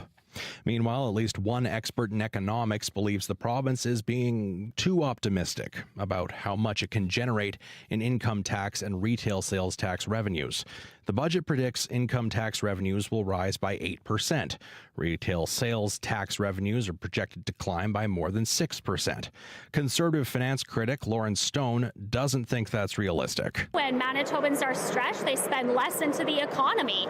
And right now, we're seeing the NDP take more money out of the pockets of Manitobans. We're seeing education property taxes increase to double-digit numbers. Stone also worries a contingency spending to allow for the effect of tariffs could turn into a slush fund for the government. Today, Premier Wab Kinew is expected to attend a First Ministers meeting and communicate Manitoba's needs to the new Prime Minister. The Premier's meeting was hastily arranged for this afternoon in the nation's capital. It's just one of the things on Mark Carney's itinerary heading into the weekend, when he is expected to call an election. During the meeting, Saskatchewan Premier Scott Moe is planning to put Chinese tariffs on canola oil and meal on the table. Beijing imposed the tariffs in response to Canadian levies on Chinese-made EVs, steel, and aluminum. The effects of those Chinese tariffs are being felt by Manitoba growers. And finally, this morning, one of the largest airports in the world is closed. Heathrow Airport is shut down after a fire at an electrical substation in London. We're looking at a rather unprecedented event. Many of the aircraft that are landing in Heathrow are the largest aircraft in the world. So that complicates things for airlines where you have multiple A380s landing within the first hour that Heathrow opens. That's global airline tracker Ian Pechenik. Thousands of flights, including Canadian flights, are being affected, with passengers being diverted to Gatwick, Paris, and Ireland. One airline official says the disruption is, quote, a contained version of 9/11. The fire knocked out power to Heathrow and to thousands of homes and businesses across West London. The airport is hoping to resume operations by midnight local time, but it's believed the backlog of delayed or canceled flights will take days to sort out. And that's your CBC News from Winnipeg. All right, thanks very much, Matt. Thanks for the morning, Mars. Let's get into other thank yous, shall we? So a big thank you to our associate producers who work in our current affairs unit. They are Kalkadam Mulugeta, Sierra Sanders, Chidi Akuma, May McKillop, Marshall Hodgins, and Dylan Longhurst. Also Issa Kickson and Chloe Friesen and Bruce Layden. Our CA reporters in unit, community reporter Shanley Vidal, as well as reporter Jim Agapito. Hosts in unit, Nadia Kidwai, who's also the producer of Communities in Focus, Faith Fundell and Marjorie Dowhouse. Margot Watt in unit this week as well, filling in for me. Producer in unit, Wendy Parker. Videographers this week who worked on items, Prabjot Lote, Jason Emsom, Travis Peterson, and Travis Goulby as we were out on location in rural Manitoba. Our YouTube producer, as mentioned, is Kevin Nipatebo, and Nellie Gonzalez is show's producer in our current affairs unit overall. Leif Larson is senior producer of audio for CBC Manitoba. And thank you, everybody, for your work this week. Between the budget and being on location, and it takes a lot of people to make this go. So thank you so much. All right, Corey, last word from the commute here? Yes, King Edward at Logan is a stalled semi, blocking that left turn lane, so keep right together on that. Might be some backups there. Also, just be careful on the sidewalks. They are slippery today. Abby? The sun is out. A chilly day, though. It's going to be sunny. We're going to see wind chill like minus 41 up north in Churchill. But down south, minus 12, minus 13s we will see. And temperatures will be deep into around minus 13, minus 14 for most of the regions later. All right, you two have a good weekend. And you too. You too.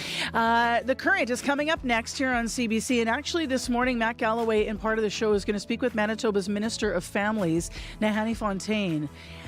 talking about the relatives of Mercedes Myron and Morgus Harris and the leadership that they've shown, and of course what happened with the fact that the remains of their loved ones were found at the Prairie Green landfill, and that search also does continue. So that interview with that Manitoba minister coming up in The Current. Stay right here for that and more, and I hope you have a great weekend as well, everyone who's been listening to us this morning. Thank you for tuning in. We're back Monday morning with another edition of Information Radio on CBC. I'm Marcy Marcusa.